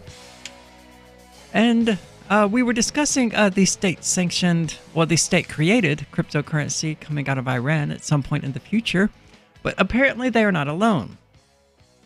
Experts believe China is far from uninterested in cryptocurrency despite its overt efforts at bans of one kind or another. In fact, it is widely believed the communist government is contemplating its own version of a state-backed cryptocurrency. Should that be the case, analysts assume it could potentially be bigger than Bitcoin.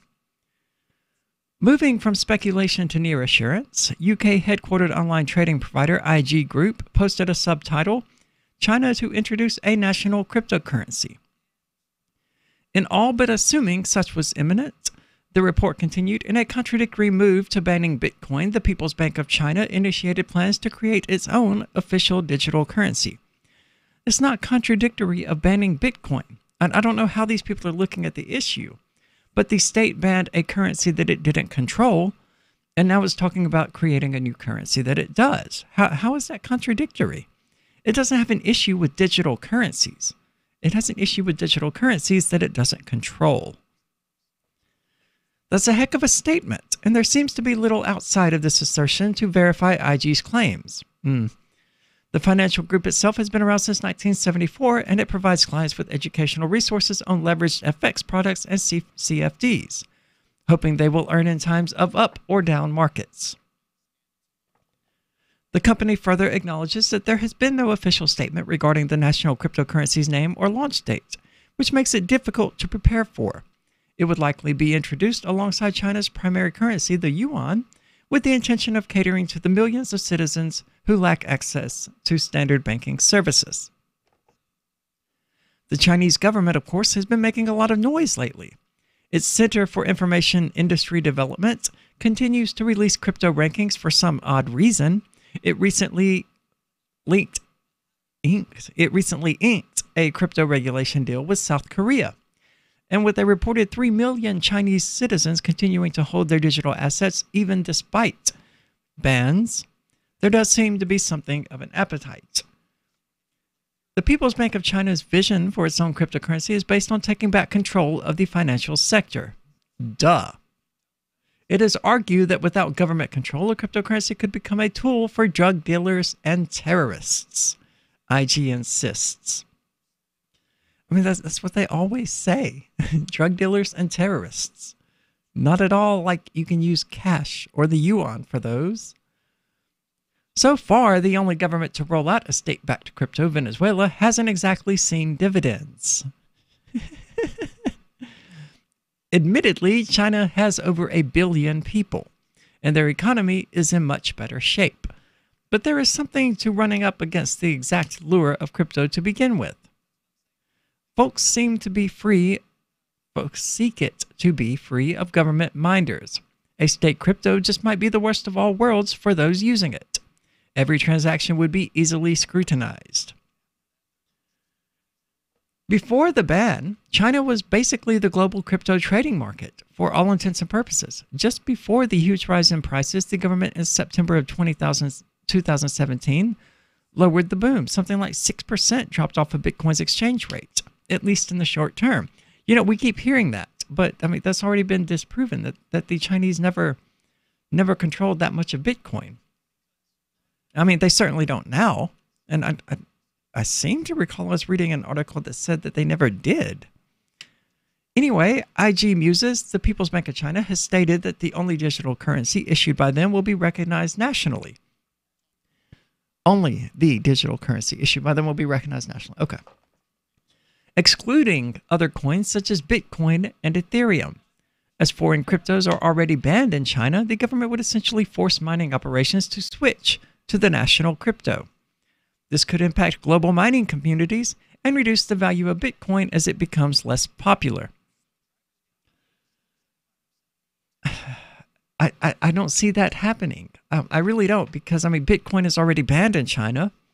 So it's not like people are driving up the price of value in China by purchasing it. And it already admitted that they prefer to hold on to what they have rather than selling it because the government told them to. So there wouldn't be massive downward pressure either as they attempted to get rid of all of their Bitcoin. I don't see it having any impact whatsoever on prices. It may have an impact on the lives of the people of China and the population of China as they flee to Hong Kong or the United States, where presently, at least, it's legal to actually use cryptocurrency. A government endorsement could see the crypto gain popularity worldwide as it becomes seen as credible in the eyes of the public. Yeah, we were talking about that last week, and the idea that a lot of people aren't going to accept Bitcoin until the government, says it's an official currency, which is counter to everything we want Bitcoin to be. I don't know how much of what China is doing is actually going to affect cryptocurrency as a whole, though. I mean, they've kind of shut themselves off to that. And if it was true that China was going to surpass the United States economically by the year 2030 or the year 2040, whatever year it was, the banning of cryptos is going to undermine that. I mean, you don't want to interfere in the market. You don't want to ban innovative new technologies. You don't want to ban new currencies that are making your people rich if what you want is economic progress. So at least here in the United States, we can stay still that, hey, we are still allowed to have economic progress, just not with the USD. But it is the case in China that they are not. And that rather than allowing the Chinese people to make any sort of economic progress with their lives, the state wants to control it as it has been doing for since whatever it was, 1940 something. I don't recall. And it doesn't really seem to be working out as well as it could be for the people of China. Obviously, they're not all living in huts and things like that anymore, but they're not as wealthy as they could be. And the reason is government regulations and government currencies. And of course, this is true of the United States as well now.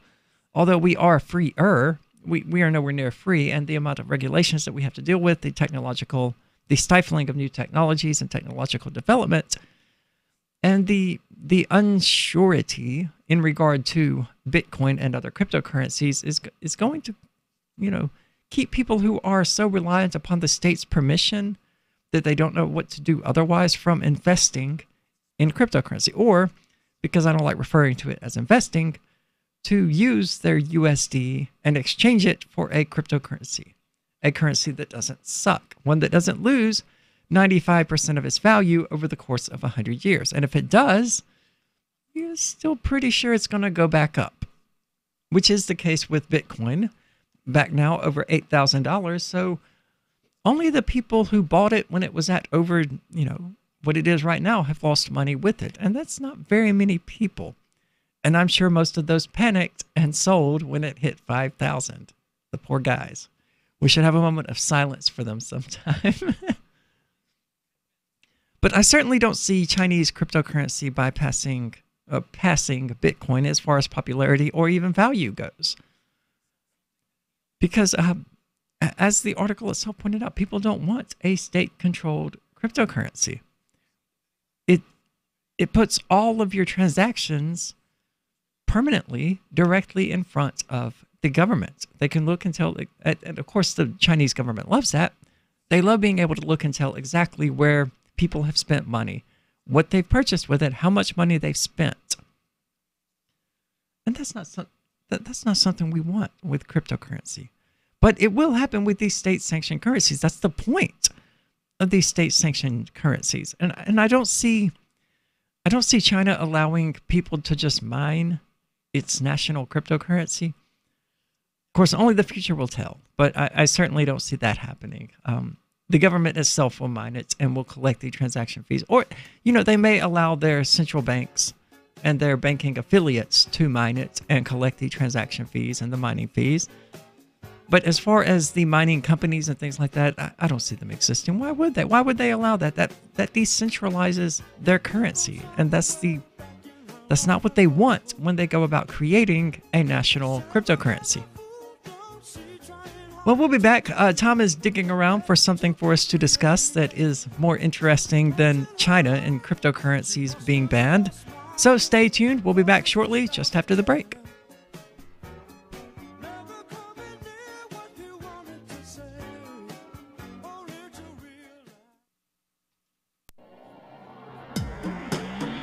Free Press Publications is an independent, alternative media and publishing company founded in June 2009 with the mission of ensuring a free press for the freedom movement and is committed to spreading the message of peace, freedom, love, and liberty. FPP also gives new authors an avenue for publishing freedom-oriented material. FPP brings you daily news and commentary on the website fpp.cc, as well as a daily 5-minute newscast, FPP Radio News, and weekly news, views, and commentary in the FPP Freedom Minute and Peace, Love, Liberty Radio at fppradio.com, and the monthly newspaper FPP News at news.fpp.cc. Find FPP online at fpp.cc. That's fpp.cc, as in Creative Commons.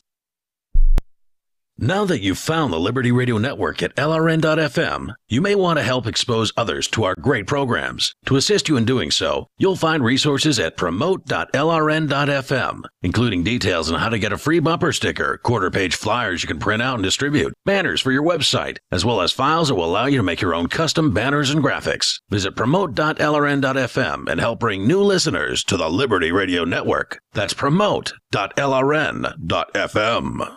Cell 411 is a free app for Android and iOS that replaces government-controlled 911. Cell 411 allows you to preset a group of friends or private organizations to show up at any emergency. Cell 411 is a nightmare for the state because it proves their so-called services aren't needed. Cell 411 has had thousands of installs, and of course it's covered by the BIPCOT no government license. Cell 411 because your friends won't shoot you when you're in trouble. Without the government, who would build the emergency services? You and Cell 411. Get it today at getcell411.com. More of the Call to Freedom is coming up next, live after the news on the Liberty Radio Network at LRN.FM. From Keene in the Shire, the Liberty Media capital of the world, this is Daryl W. Perry, host of FPP Radio News for Monday, July 30th, 2018. Silver is trading at $15.51 per ounce. Gold is valued at $1,222 per ounce. Zencash is trading at $29, and the average price of Bitcoin is $8,134. Antiwar.com reports last week a delegation from the U.S. State Department was in Qatar to meet with Taliban officials. Officials are now saying that the meeting ended quite positively and that both sides have agreed to hold more meetings in the future. Taliban officials said this was short of peace talks and described it instead as meetings on the process of initiating formal and purposeful talks. They added that there were very positive signals from the meeting and that it was held in a friendly atmosphere. This was particularly significant in that the Taliban officials in Doha were willing to confirm that the meetings happened at all and spoke favorably about future meetings. In general, even when the Taliban is known to be in talks, they tend to be very reluctant to talk about it to the press. It is U.S. officials who are being more evasive about the process, with the State Department having affirmed that the U.S. is exploring all avenues to advance a peace process, but the delegation itself so far refused to either confirm or deny that any talks had taken place. Are you an advocate for free market money? Do you promote Bitcoin as an alternative in a fiat-centric world? Then you need SpendaBit in your arsenal, the search engine for things you can buy with Bitcoin. SpendaBit aggregates millions of products from thousands of Bitcoin-enabled merchants. Keep your money in the free economy. Visit spendabit.co today. Bitcoin merchants, ask about our merchant suite to reach even more customers. Spendabit.co. UPI reports President Donald Trump threatened on Sunday to shut down the federal government if congressional Democrats don't vote in favor of various border security policies. Trump shared a tweet Sunday morning stating he would allow the government to shut down for the third time during his presidency to secure funding for a border wall between the United States and Mexico and changes to U.S. immigration laws. Trump wrote on Twitter, "I would be willing to shut down government if the Democrats do not give us the votes for border security, which includes the wall. Must get rid of lottery, catch and release, etc., and finally go to a system of immigration based on merit. We need great people coming into our country." Immigration policy was also a central factor when the government shut down for 2 days in January as Democrats fought for a fix for the Deferred Action for Childhood Arrivals program, which provides a pathway for young undocumented immigrants brought into the United States by their parents. Trump had previously made similar statements at various rallies throughout the nation and said in February he would love to see the government shut down if Congress did not agree to changing immigration laws. During a roundtable with law enforcement officials in February, he said, "I'd love to see a shutdown if we can't get stuff taken care of. If we have to shut it down because the Democrats don't want safety, let's shut it down." 3 days later, he signed a new 2-year budget deal, ending a 5.5-hour government shutdown. Bitcoin Not Bombs is a launching pad for nonprofits and social entrepreneurs into the financial freedom of the Bitcoin economy. Bitcoin Not Bombs offers premium publicity campaigns designed to facilitate an organization's adoption of Bitcoin as a payment system and to fully capitalize on that decision in their fundraising efforts. Bitcoin Not Bombs is fully committed to being the hub of the nonprofit sector of the Bitcoin economy, maximizing the potential cross-promotion of all our clients and commercial partners. To learn more, visit bitcoinnotbombs.com. Reuters reports efforts were underway Monday to rescue hundreds of climbers stranded on Mount Rinjani in Indonesia's Lombok Island, a day after a powerful 6.4 magnitude earthquake struck the popular tourist destination, according to a disaster agency official. 14 people were killed and villagers were sent fleeing from their beds into open fields to avoid collapsing buildings. The quake, which rocked the island early in the morning when many people were still asleep, injured 162 people and damaged thousands of houses. Electricity was cut off in the worst-hit area, Simbalun, a sparsely populated area of rice paddies and the slopes of Mount Rinjani on the northern side of the island. According to a disaster mitigation agency spokesman, a 30-year-old Malaysian woman visiting the popular trekking destination was among those killed. The spokesman said the area was temporarily closed to climbers because there were reports of landslides. Hundreds of climbers were being evacuated from the Rinjani National Park and 115 have been safely escorted out so far. He added the most pressing needs right now are medical personnel, stretchers, health equipment, kids' wares, and food. Every purchase you make from one of my affiliates at shop.fppradio.com helps fund FPP Radio. That's shop.fppradio.com. This has been FPP Radio News. Online at fppradio.com. Following today's press conference in which NASA announced its continuing search for a planet capable of supporting NASA, researcher Dr. Kenneth Heiser sat down with Onion reporters to detail their ongoing mission to find a NASA habitable planet. Our objective is to find a planet capable of nurturing not just life, but also a sustained interest in the exploration of the cosmos. Such a planet would need to have water and proximity to light and heat, but also life forms with even the vaguest understanding of the importance of astronomical exploration. Ultimately, this would need to be a planet with organisms that have a genuine interest in expanding the limits of their knowledge. Heiser added that any planet capable of supporting NASA would need to be able to generate a steady stream of financing to meet the agency's $18 billion annual budget. The important thing is we just need to be patient. There's a limitless number of planets in the universe, and eventually we'll find one with the resources to support our work. We just have to, right? This is the Onion News Network. You are listening to the Call to Freedom live on LRN.FM. تستمعون إلى نداء للحرية مباشرة على LRN.FM.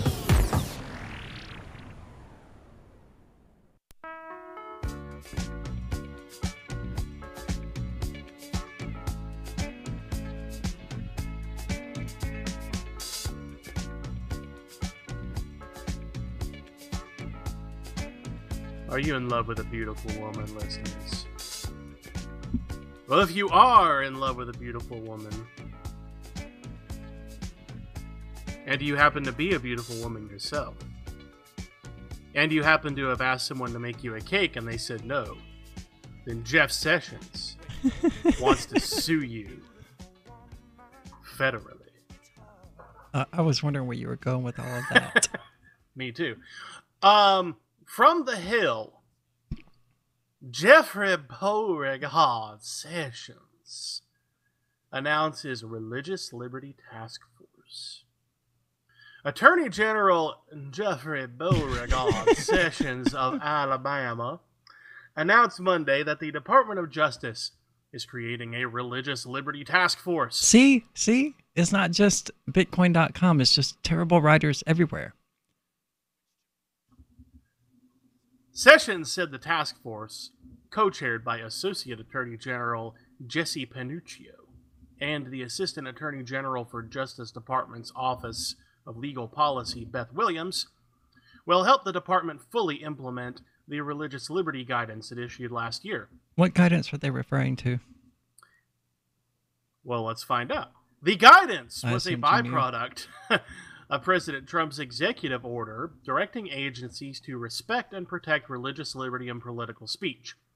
Sessions said on Monday that the task force will, quote, ensure all Justice Department components are upholding that guidance in the cases they bring and defend, the arguments they make in court, the policies and regulations they adopt, and how we conduct our operations.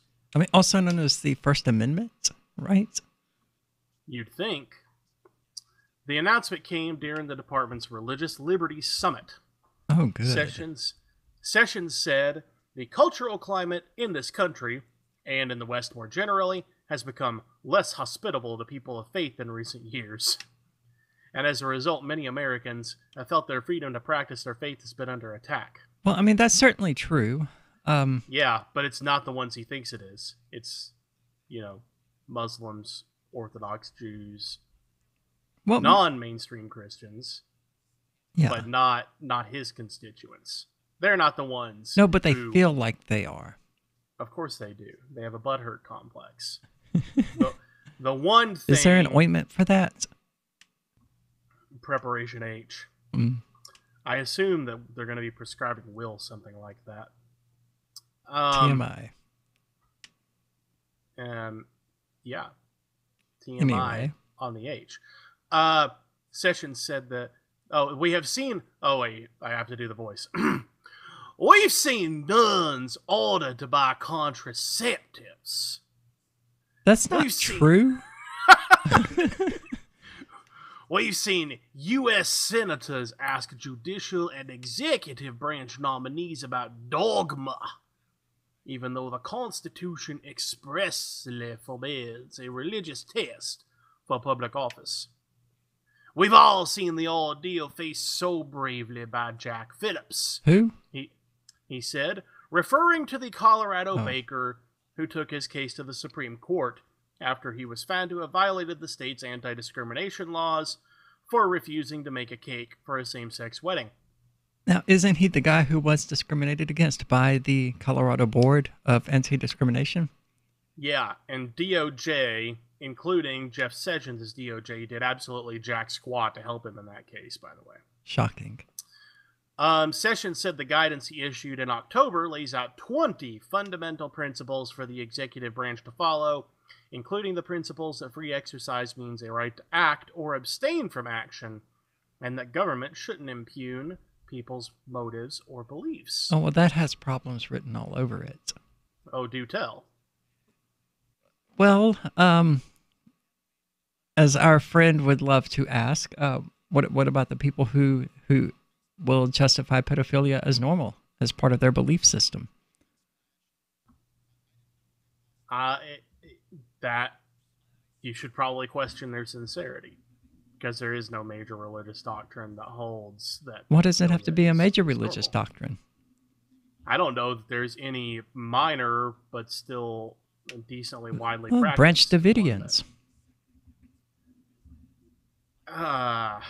Aside from the FBI stuff. They were called the Branch Davidians because it was a small branch that followed one guy named David, right? Yeah. That's not even a minority viewpoint. Okay, so a person's religious beliefs are only protected when they're sufficiently popular? Well, that's probably how this is going to play out. Yes. Well, I would agree, but I don't agree with that. I agree that's how it's going to play out, but I think that's terrible in practice. I mean, it would have prevented Jesus from starting his religion, or Jesus didn't actually start it, but you know what I mean. Well, yeah. I mean, government was not keen at all on Jesus' movement. Yeah, but we have far more control and ability to watch people today than they did back then. And it would have done the same to Will's religion. I mean, that's where not a sufficient number of people believe that execute him. Well, a sufficient number of people can't believe that because you executed him before he could get up to a decent number of followers and believers. Yeah, that was one thing that Muhammad did differently from Jesus. Is Muhammad expressly had a lot of people who were able to defend not only him but the people around him and the people who followed Allah, right? In the vein that he recommended. Jesus was explicitly pacifist when it came to government persecuting you for your religion, so completely different. But of course, the irony of this is that this could go two different ways when the Democrats take office. Because if you are of the belief, and we certainly are not, that Democrats are going to be more favorable toward minority religions, then this exact same office that Beauregard is creating could one day be used to sue states for discriminating against Muslims. And that would just make the Jeffrey Beauregard Sessions of the world apoplectic in a way that would be humorous. I mean, isn't that the way government action always goes, though? Is they create it, you have Group A creating it with this purpose, and then Group B comes along and inherits it and uses it for a completely counter purpose. Sure, but usually it ends up going to the opposite side against liberty, and that's where I think this is more likely to go when Democrats do get hold of it. Well, I don't think this has anything to do with liberty. It can't, because it's the Justice Department. Yeah, true. They wouldn't need someone to police them if they didn't exist. They wouldn't need someone to limit their action or police how they treat people if they didn't treat people any way at all because they had no power. Yeah. When that would be the ultimate in religious liberty. Well, I think the concern here is that, Trump's executive order allegedly simply restated the First Amendment. No, it went further than that. I mean, they do affirmatively want to use this office to do things like go after states that have anti-discrimination laws that Christians claim are harmful to them. And there are the Colorado case, and you may disagree with me, but it's a legitimate case where the state tried to get someone to do something where he had a legitimate problem, not with the person, not with the behavior even, but with being a part of it. Oh, yeah, I agree. When Mississippi passed its, protection of religious discrimination law, I was initially for it until I learned that it protected that same group from counter-discrimination.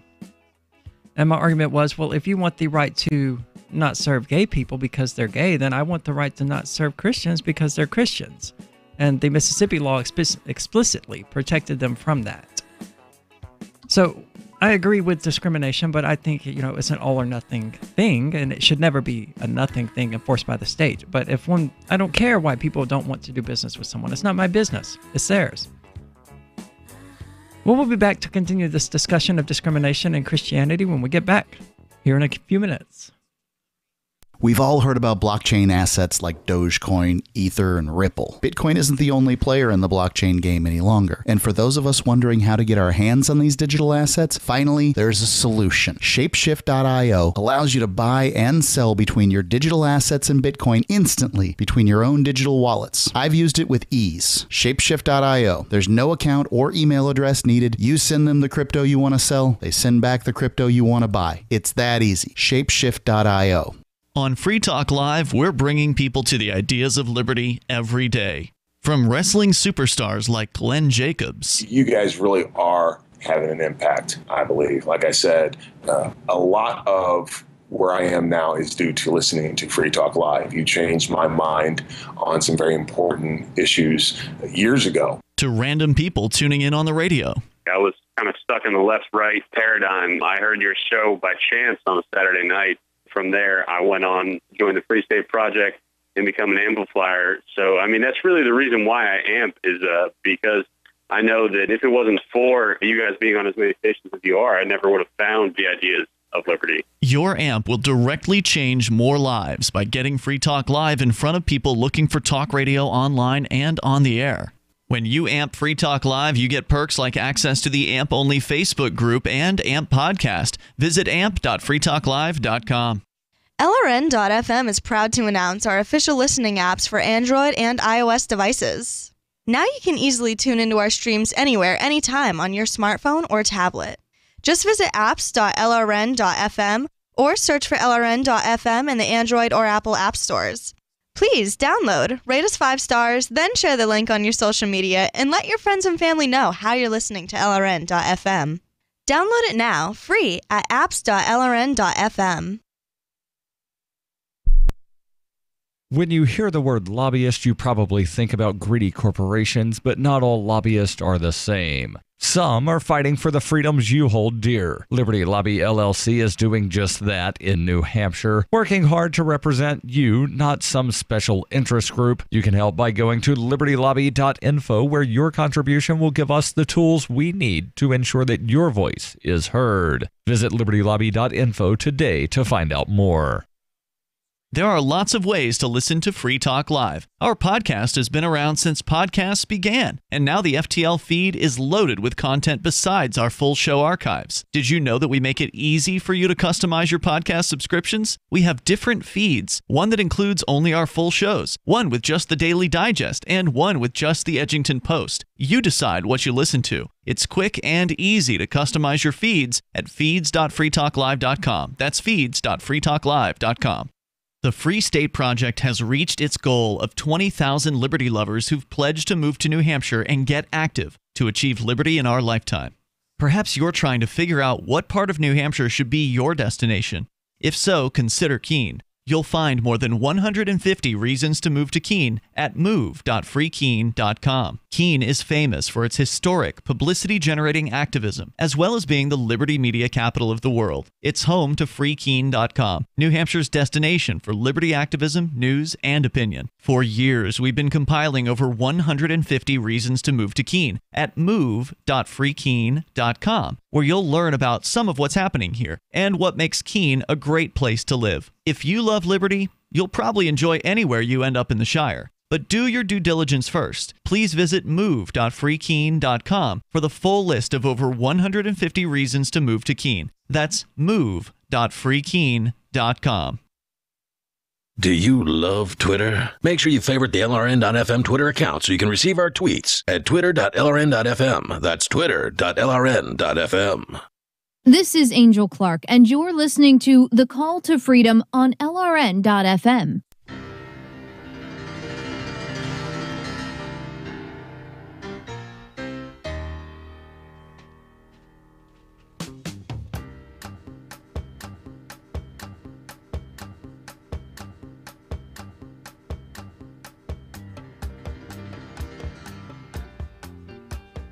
All right, welcome back to the Call to Freedom here on LRN.FM. I'm your host today, Arya DeMesso, joined via remote by Mr. Tom Gray, and now joined in the studio by Miss Melanie Johnson, right? Yes. Awesome. Tom, we get last names right here when Will's out of the studio. I was DeMezio for like 9 months. You still are. Well, and then us women go and change them all up, so once you get it right, then it's different, so. True. I think the only reason he hasn't managed to get mine right is that he doesn't have to write it out.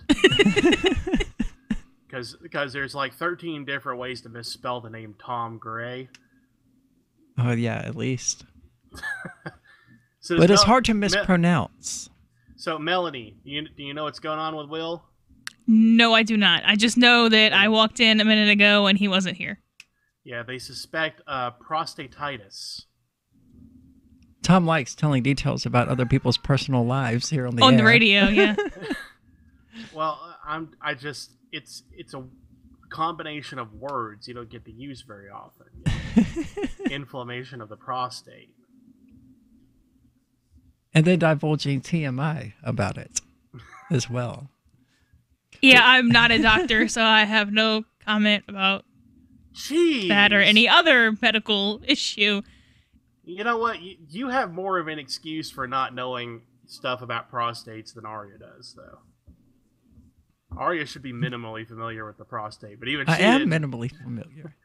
Well, I recognize the word combination, but as far as the details about it, that could mean anything. Appendicitis could mean anything. If you don't already know what it means, all it means is there's something wrong with it. Yeah. That's all we know. Something wrong with it. It's not doing what it should be doing. Well, I guess we could simplify it and say that Will has literal butt hurt.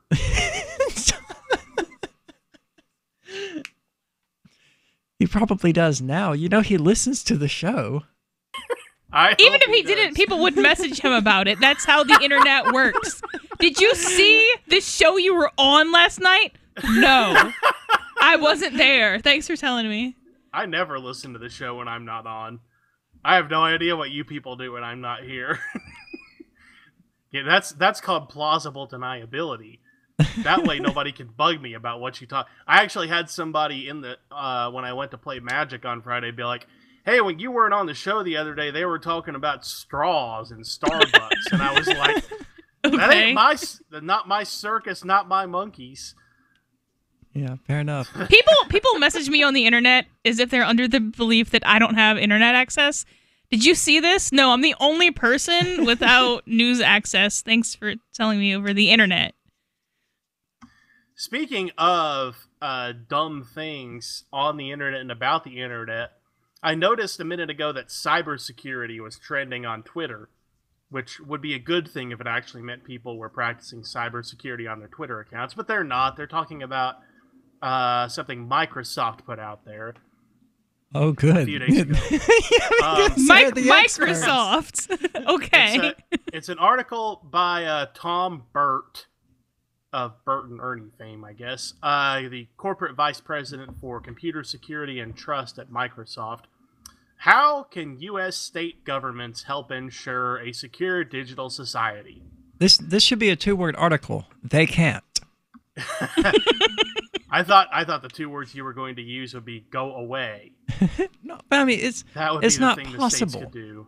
I mean, U.S. state governments can't do that. The issues with cybersecurity, which this article doesn't even address, is the user. It's always the user.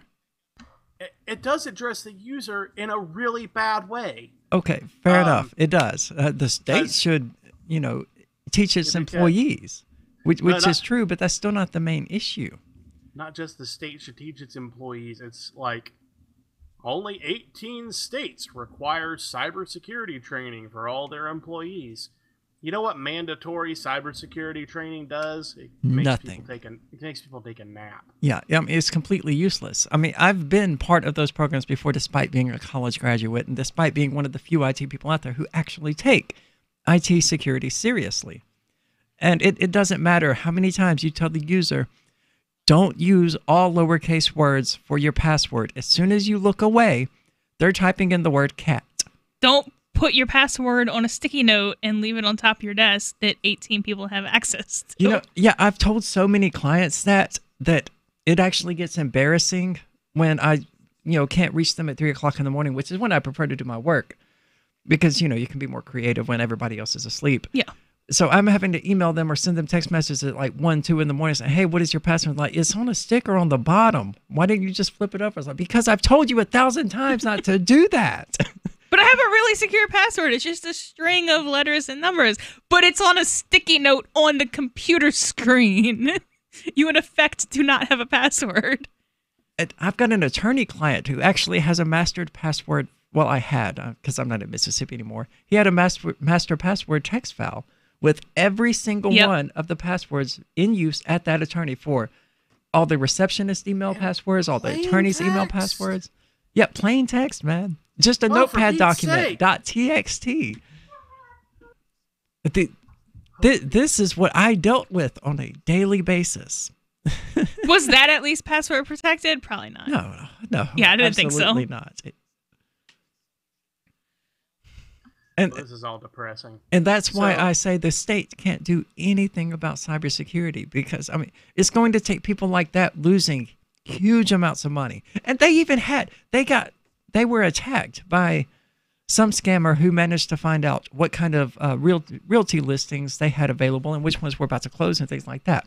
And their bank account information, which was only saved because of 2-factor authentication. Despite all of that happening, they still have this freaking text file sitting there with all their passwords and the attorney on a laptop that the attorney takes home. The attorney's probably breaking the law by doing that. I don't know Mississippi law, but I imagine it's about the same as everywhere else. I mean, they're probably still using Apple IIs in the Mississippi regulatory buildings. That doesn't mean they're not going to criminalize what do you mean? It for you to do that. You didn't put it on a floppy drive? I've had to bring floppy disks to government officials. So has Tom. They vote with floppy disk or something. I don't remember what, but apparently the state of technology in East Tennessee is not very good. Oh, yeah, you're talking about the voter rolls. Yeah. Like the voting machines. Yeah, it's that bad. But Tom, this article you have for us, what kind of idiocy does Microsoft have for us today, other than Windows 10? Oh, I guess we'll have to cover it when we get back, because we're going out to break now. But when we get back, idiocy from Microsoft. You know, what they're best at. I'm never going to forgive Microsoft for essentially forcing Windows 10 onto everyone, whether they liked it or not. And I do like it, but it was still such a shady, and it broke so many computers. I want an illegal copy of like Windows XP or Windows 8 at least. Well, they're easy to get. I mean, Windows XP has a black edition that you can get for free that is actually still patched by a private company. Giggity. Well, what was the Giggity for? Black edition. Black edition? Black edition. That's racist. This is Michael Dean from the Freedom Fiends. I've run websites since 1996 and have used over a dozen web hosts in that time. AgristHosting.com is the only one that hasn't broken my heart.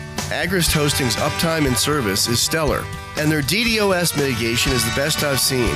That's important because if you tell the truth in this world, you'll ruffle feathers.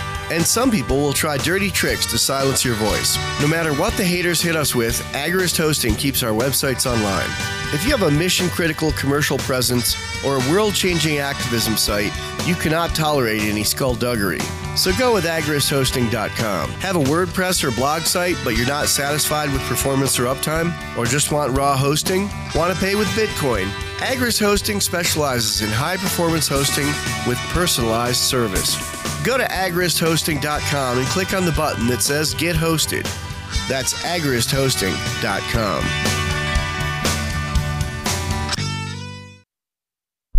Are you a cryptocurrency advocate? The Crypto Tip is the ideal outreach tool to help new people discover cryptocurrency. It's a printable business card-sized tip that you can give to service providers, preferably in addition to a good cash tip. When the server scans the QR code, it'll bring up an explanation of cryptocurrency, how to install a wallet, and allow them to claim the tip. If they don't claim the crypto, you get your tip refunded to you after a time period you specify. Plus, if they do claim the tip, you get an email alert. Create as many tips as you want at cryptotip.org. That's cryptotip.org. Is spreading the message of liberty, cryptocurrency, and peace around the globe worth $2 per month to you? As you may already know, in addition to our internet feed, LRN.FM broadcasts on free-to-air satellite across North and Central America, as well as Sub-Saharan Africa. And we've been available on satellite for free 24/7 since 2010. The LRN.FM free-to-air satellite signal is reaching some of the most oppressive regimes in the world, and there's no doubt our ideas are making an impact. You can learn more about the channel's impact by watching the 3-minute video at fund.lrn.fm. If you'd like to help free minds globally with our ideas of liberty, cryptocurrency, and peace, you can donate as little as $2 per month via fund.lrn.fm. You can help us continue and expand our satellite broadcast to multiple continents. Visit fund.lrn.fm today, and thank you for your help. Don't forget to share the link on social media. That's fund.lrn.fm. LRN.FM now has a Discord. Discord is a free text and voice chat platform, and we now have our own server with a bunch of channels at discord.lrn.fm. You can join other listeners as they chat about various things during our live shows, or anytime, day or night. Discord software is available cross-platform, so you can have it on whatever device you want and take your chats anywhere. Join our Discord at discord.lrn.fm. That's discord.lrn.fm. Following reports that local full-blown alcoholic Ken Matheson has such great friends that let him drink himself to death right before their eyes, the 32-year-old man spoke to reporters during a typical evening of binging with his closest friends. Man, these guys are like brothers to me. I don't know what I'd do without them. The chemically dependent man, who can reportedly always count on his friends to look the other way, facilitate belligerent behavior, and encourage his self-destructive impulses, informed reporters that the members of his tight-knit circle are, quote, the best buddies a guy could ask for. Can you just shut the fuck up? Seriously. Just shut the fuck up. I lost back down. Keep going. What the fuck are you looking at? I love you, man. I love you. Check this week's Onion Review for further developments. I love you. Oh, God, I love everybody. This is the Onion News Network. You can put the Liberty Radio Network on the air in your area. Visit broadcast.lrn.fm to learn how. Broadcast.lrn.fm. You are listening to The Call to Freedom on LRN.FM. تستمتعون إلى برنامج نداء للحرية مباشرة على LRN.FM.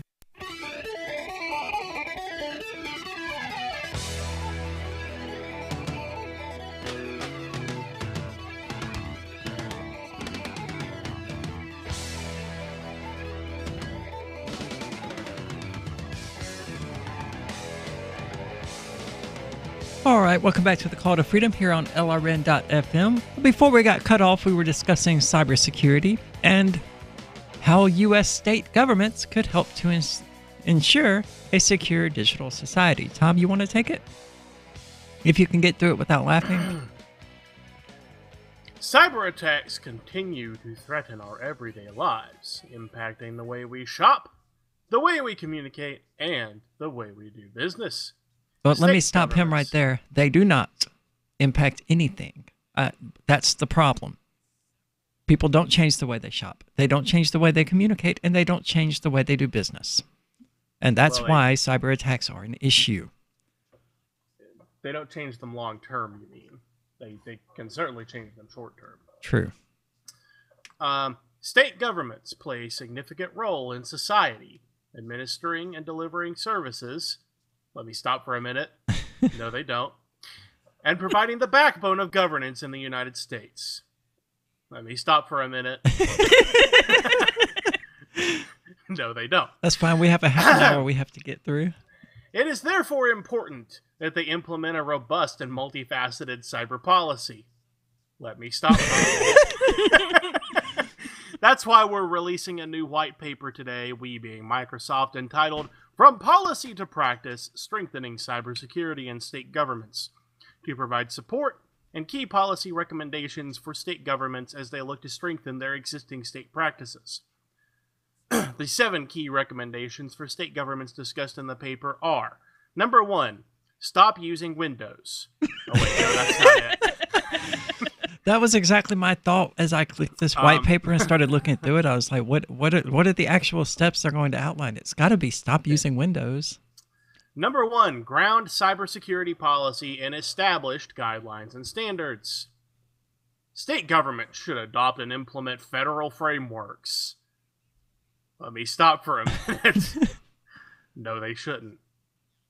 Well, if they adopt and implement federal frameworks, then I mean, obviously they wouldn't be federal, but aren't there IEEE parallels to cybersecurity?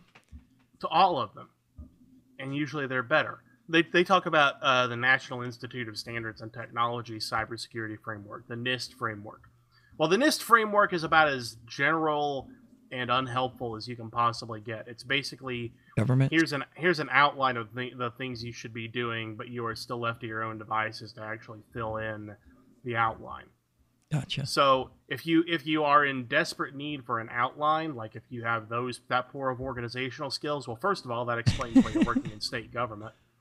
But second, I guess you would use NIST. Yeah, so that sounds like not quite the quality of a Wikipedia page. Ouch. It's not. It's like the skeleton of a Wikipedia page that says this article needs more factual backing. Number 2, establish an ongoing cybersecurity advisory council with industry and academia. Yeah, that's exactly what we need, is more unelected bureaucrats prognosticating so that they have something to put on their resumes. That's going to help a lot. In many states, cybersecurity expertise lies across industry sectors and academic disciplines, and many of these experts would likely be eager to contribute to state cybersecurity policy. We recommend that states utilize these assets and create a cybersecurity advisory council. Yes. Advisory councils are basically just like, here's a bunch of people who sit in a room and, have catered breakfast and pretend to be smart and listen to presentations and don't take notes. Yeah, it's just like bloggers that weren't good enough at it to actually make it as bloggers.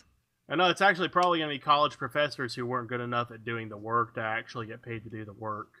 Stuff like that. Number 3, create a culture of cybersecurity. Duh. The weakest point of security for any organization, including state governments, is its personnel. Well, this is true. Yeah. Without a doubt. Yet today, only 18 states require cybersecurity training for all their employees. Holy smokes. So 32 states out there do not require their state employees to undergo any sort of cybersecurity training. I mean, that's just as well. The training, as we talked about, is completely useless. Sure, but not requiring any is even worse. I mean, not really, because if you're gonna not have it, it's better to not have it and not pay for it than to not have it and have to pay for it. Plus, I mean, these cybersecurity training that these 18 states use, they're like antiviruses. They give the illusion of security. They're like, our employees know what they're doing then when they're actually completely useless. But sometimes the illusion is at least a little bit comforting. Because here's the thing. I'm not trying to comfort them. I'm trying to get them to stop clicking on www.fixmycomputer.com. Especially when they're hoarding the social security numbers of every single person in their state, along with all kinds of other personally identifying information, health records. Well, that's info I don't want them to have in the first place. I don't want to help them secure it. I want to help them destroy it. Yet again, the number one thing that they could do for cybersecurity would be to go away. Yeah. But failing that, don't create this huge database of every citizen and all of their health information and social security number and bank account information, and then the Russians have it. How do we secure this? Well, get rid of it so it doesn't have to be secured. And when we say get rid of it, we don't mean drag it to the recycle bin. We mean take it out back. Yeah, don't sell your used computers, state agencies and hospitals. Also, by the way, printers are computers. They are. There was a hospital a number of years ago that actually was hit with ransomware, and they had to pay it because a lot of their devices were locked out, like their MRIs and things like that. That now and soon enough cars, which is why the Internet of Things is such a terrible, terrible idea. Ransomware exists.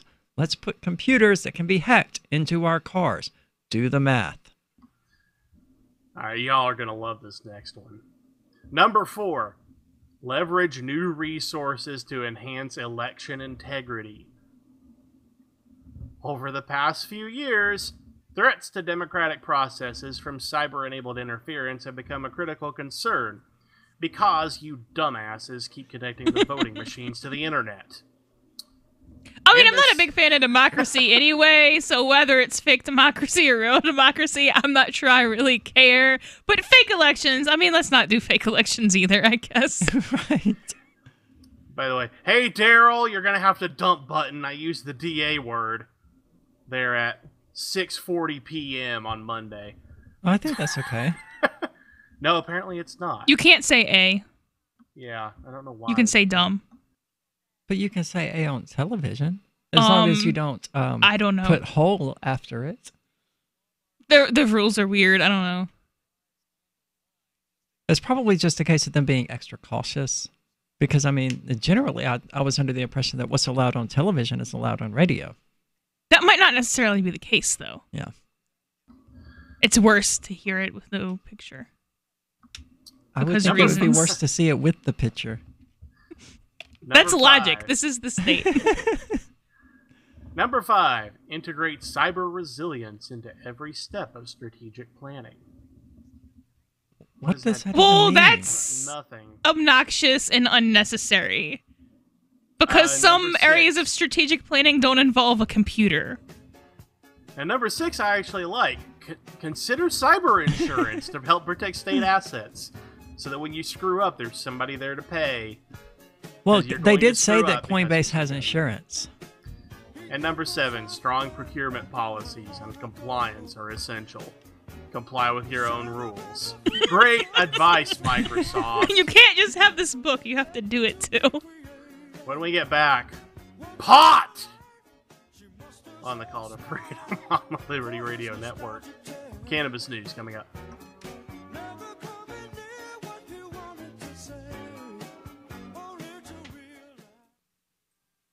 My name is Jacob Hornberger. I'm president of the Future of Freedom Foundation, which Congressman Ron Paul awarded for having an outstanding freedom website. Write us at fff@fff.org, and we'll send you a free 3-month subscription to our monthly journal of libertarian essays and our booklet, Economic Liberty in the Constitution, which George Mason University economics professor Walter Williams praised in a recent column. That's fff@fff.org. Since time began, tyrants have taken aim at personal liberties. Now there's a movie that aims back. The government has no more right to tell us what to put in our bodies than they have to take our guns or tell us what books we can read. 6 drug police were eaten by bears while raiding a marijuana farm. On your knees, you dirty hippies! Jesus. On your knees! What's the problem, officer? Today, many cops who enforce pot laws do so only because it provides them with cushy jobs, good benefits, and a chance to push people around. I was an undercover narcotics officer. The drug war is nothing but a farce. The Second Amendment says you gotta keep you and your gat intact. Guns and Weed, The Road to Freedom. A film by Michael W. Dean and Nima Vadadi. DVD available now at gunsandweed.com or on Amazon. That's gunsandweed.com. Makes the perfect gift. Remember, that's gunsandweed.com. Did you know you can get news updates about what's happening with the Liberty Radio Network delivered in the way you prefer? You can sign up for our email updates at updates.lrn.fm. Plus, you can stay in the loop by joining our Facebook profile at facebook.lrn.fm or follow us at Twitter at twitter.lrn.fm. It's all free, so sign up now at updates.lrn.fm for news updates delivered to your email box, facebook.lrn.fm to follow our Facebook page, and twitter.lrn.fm to receive our tweets. Radio is the most personal of mediums. I exist right now in your head. If you listen to Free Talk Live regularly, you know me. Free Talk Live is on more than 160 radio stations around the U.S. and has been downloaded on every continent around the world. Hundreds of thousands of listeners with ad packages from $600 a month to $6,000 a month. Imagine what we can do for your business, project, website, or idea. Email me, mark@freetalklive.com. Imagine someone in your community getting in their car, turning on the radio, and hearing the Liberty Radio Network. You can make that vision a reality with your own micro radio station. Visit broadcast.lrn.fm to learn how you can put our programs on the air in your area. You can have LRN.FM running around the clock, and you can even add in your own local shows. Building a radio station is simple, but programming isn't. That's where LRN.FM comes in. Learn more at broadcast.lrn.fm. That's broadcast.lrn.fm. The Shire Free Church offers a sanctuary to those seeking an escape from state churches. The Shire Free Church is an interfaith, diverse group of people that may not share identical theological beliefs. As a member in or minister of the Shire Free Church, you are a sovereign individual and may be the faith of your choice. We don't claim to have all of the answers. We are open to all peaceful people. We want to learn from each other. What unifies the Shire Free Church and its diverse members is peace, love, and liberty. There are many paths to God, one for every individual. The Shire Free Church does not define a specific path beyond those parameters that must be your foundation.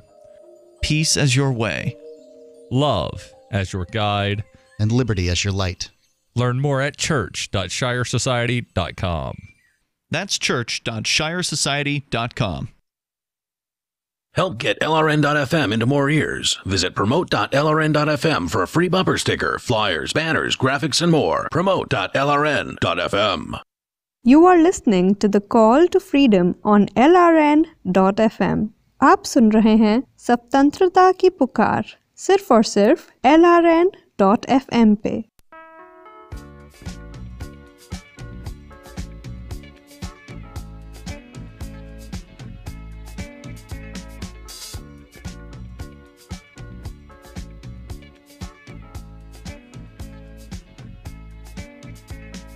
Let's focus our discussion first on marijuana, okay? Marijuana has a very distinct smell, okay? I'm going to pass around just a little tiny bit, and I want you all to take a smell so you know when someone is smoking marijuana near you.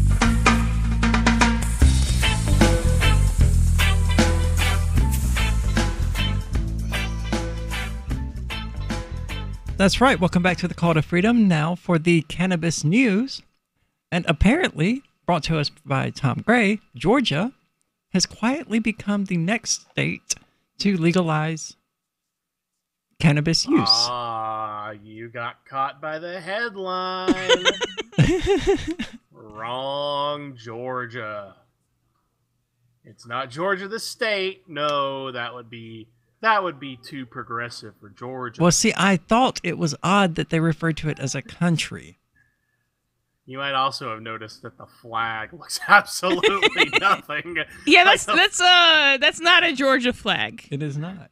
I did not notice the flag. I had not scrolled down that far yet. Yeah, the Georgia flag that has the symbols for the Knights Templar on it is not this Georgia, the United States Georgia. No, it is Georgia, the country, Eastern European country. Okay. Georgia quietly becomes the latest country to legalize cannabis use. Now, here's why I thought it was interesting. This came not from Georgia's legislature, but from their constitutional court. Well, it's unconstitutional for our own government to ban entire substances. Not really. You see, you forget, Arya, the Constitution is in fact the greatest enabler of statism in the United States, despite pretending to be otherwise. But in Georgia, it's different. Georgia has quietly become the next country to legalize cannabis use after action from the nation's constitutional court on Monday. The court's ruling was handed down in a lawsuit brought by political activists. The decision eliminates administrative penalties such as fines and punishment for the consumption of marijuana. However, the court's ruling does not legalize cannabis cultivation or sales in the nation of nearly 4 million people at the crossroads of Asia and Europe. In the lawsuit, plaintiffs Zorab Japaridze and Vahtang, I'm not even going to try that. Do it. Vahtang Megrelishvili contend that the use of cannabis is a personal decision that does not put others at risk. Quote, it can only harm the health of the consumer who is responsible for the results of the action, the lawsuit reads. That's a super libertarian argument. In its ruling, the panel of 4 judges agreed, deciding that the use of cannabis is not a threat to society at large. Quote, well, see, that could never happen here in the U.S. because you have people who go, this secondhand smoking. And it's also a different standard because you don't have to show harm to other people or harm to society for it to be illegal here. Well, harm to society is... I can't express myself on that subject. Yeah, it's an incredibly low, incredibly obnoxious standard, but at least... It's non-existent. But the it's U.S. not even isn't a low even standard. meeting that. It's non-existent. Society cannot be harmed. Individuals within society could be. It can't, in a philosophical sense, but it's almost like the rational basis test, except it's a little bit... I feel like it's a little bit more strict than that, but I'm also not familiar with Georgia law, so maybe I shouldn't say that. Yeah, the rational basis test is an extraordinarily low standard. Almost anything can be a rational basis. Like, the only time rational basis scrutiny even comes into play in American law is when you've alleged a pretext and they've seen through the pretext. Like, when the rational basis you've alleged is clearly pretextual, that's when they call it no rational basis, but what they're really saying is stop being a jerk. Anyway... Apparently, though... Good advice for anyone. You'd think. But you probably don't want to go into government if you're going to try to live that way. Anyway, apparently Georgia, though, has a different constitutional standard. Quote from the decision, according to the applicants, the consumption of marijuana is not an act of social threat. In particular, it can only harm the user's health, making that user him or herself responsible for the outcome. The responsibility for such actions does not cause dangerous consequences for the public. See, I would love to argue pro se. Well, I say that. I know how attorneys and judges actually are. But I would love to argue with the state the actual argument that, it causes harm to society. Because they have to prove that there is a society before they can do that. And they have to prove that it can be harmed. These are characteristics that we associate with organisms. Humans exist, individuals exist, cats exist, dogs exist. You wouldn't say, well, smoking pot harms dogs because dogs exist, and it's so easy to prove wrong. But you don't even have to prove it. You can prove that it harms a dog. Right, but even if this magical concept of society, you can assert anything you want about it. Even if it's a kind of delusional concept, I would rather them have to meet it than not. Well, that's what I'm saying. It's impossible for them to meet because it's not real. I just find it interesting. Georgia is a former Soviet bloc country, and I thought they were re-annexed. they have been at odds with Russia. Okay. Russia's tried to get their paws back on them. So it is kind of ugly over there for them. But it seems like they have a really a powerful constitutional court, and a lot of the civil law countries, a lot of the European law countries do. Well, we did too initially, you know. It took us a while to get to this point. Like when we talk about our constitution, it's a written constitution. When in the civil law system, the quote unquote constitution is usually like a set of base principles. It's not even all written down. And the constitutional court is like a court that sits above and separate from all the other courts. That says, okay, even after you say the civil code says you can do X, the law says you can do X, all the other courts have said you can do X, we still say this goes against who we are as a society. And that's the court that they seem to be before here, is they're saying, look, even if the legislature can come up with all these excuses, the base of who we are as a society is that if it's something that you're just responsible for you as an individual, then that's something the government has no business in. They've got to show that it affects somebody else. And we tend to think of these Eastern European countries as being more authoritarian than we are, but it would seem in this case that the experience of socialism has swung them in such a direction that they have this very powerful entity that can put the kibosh on state action when the state can't find a reason related to other people to control individual behavior.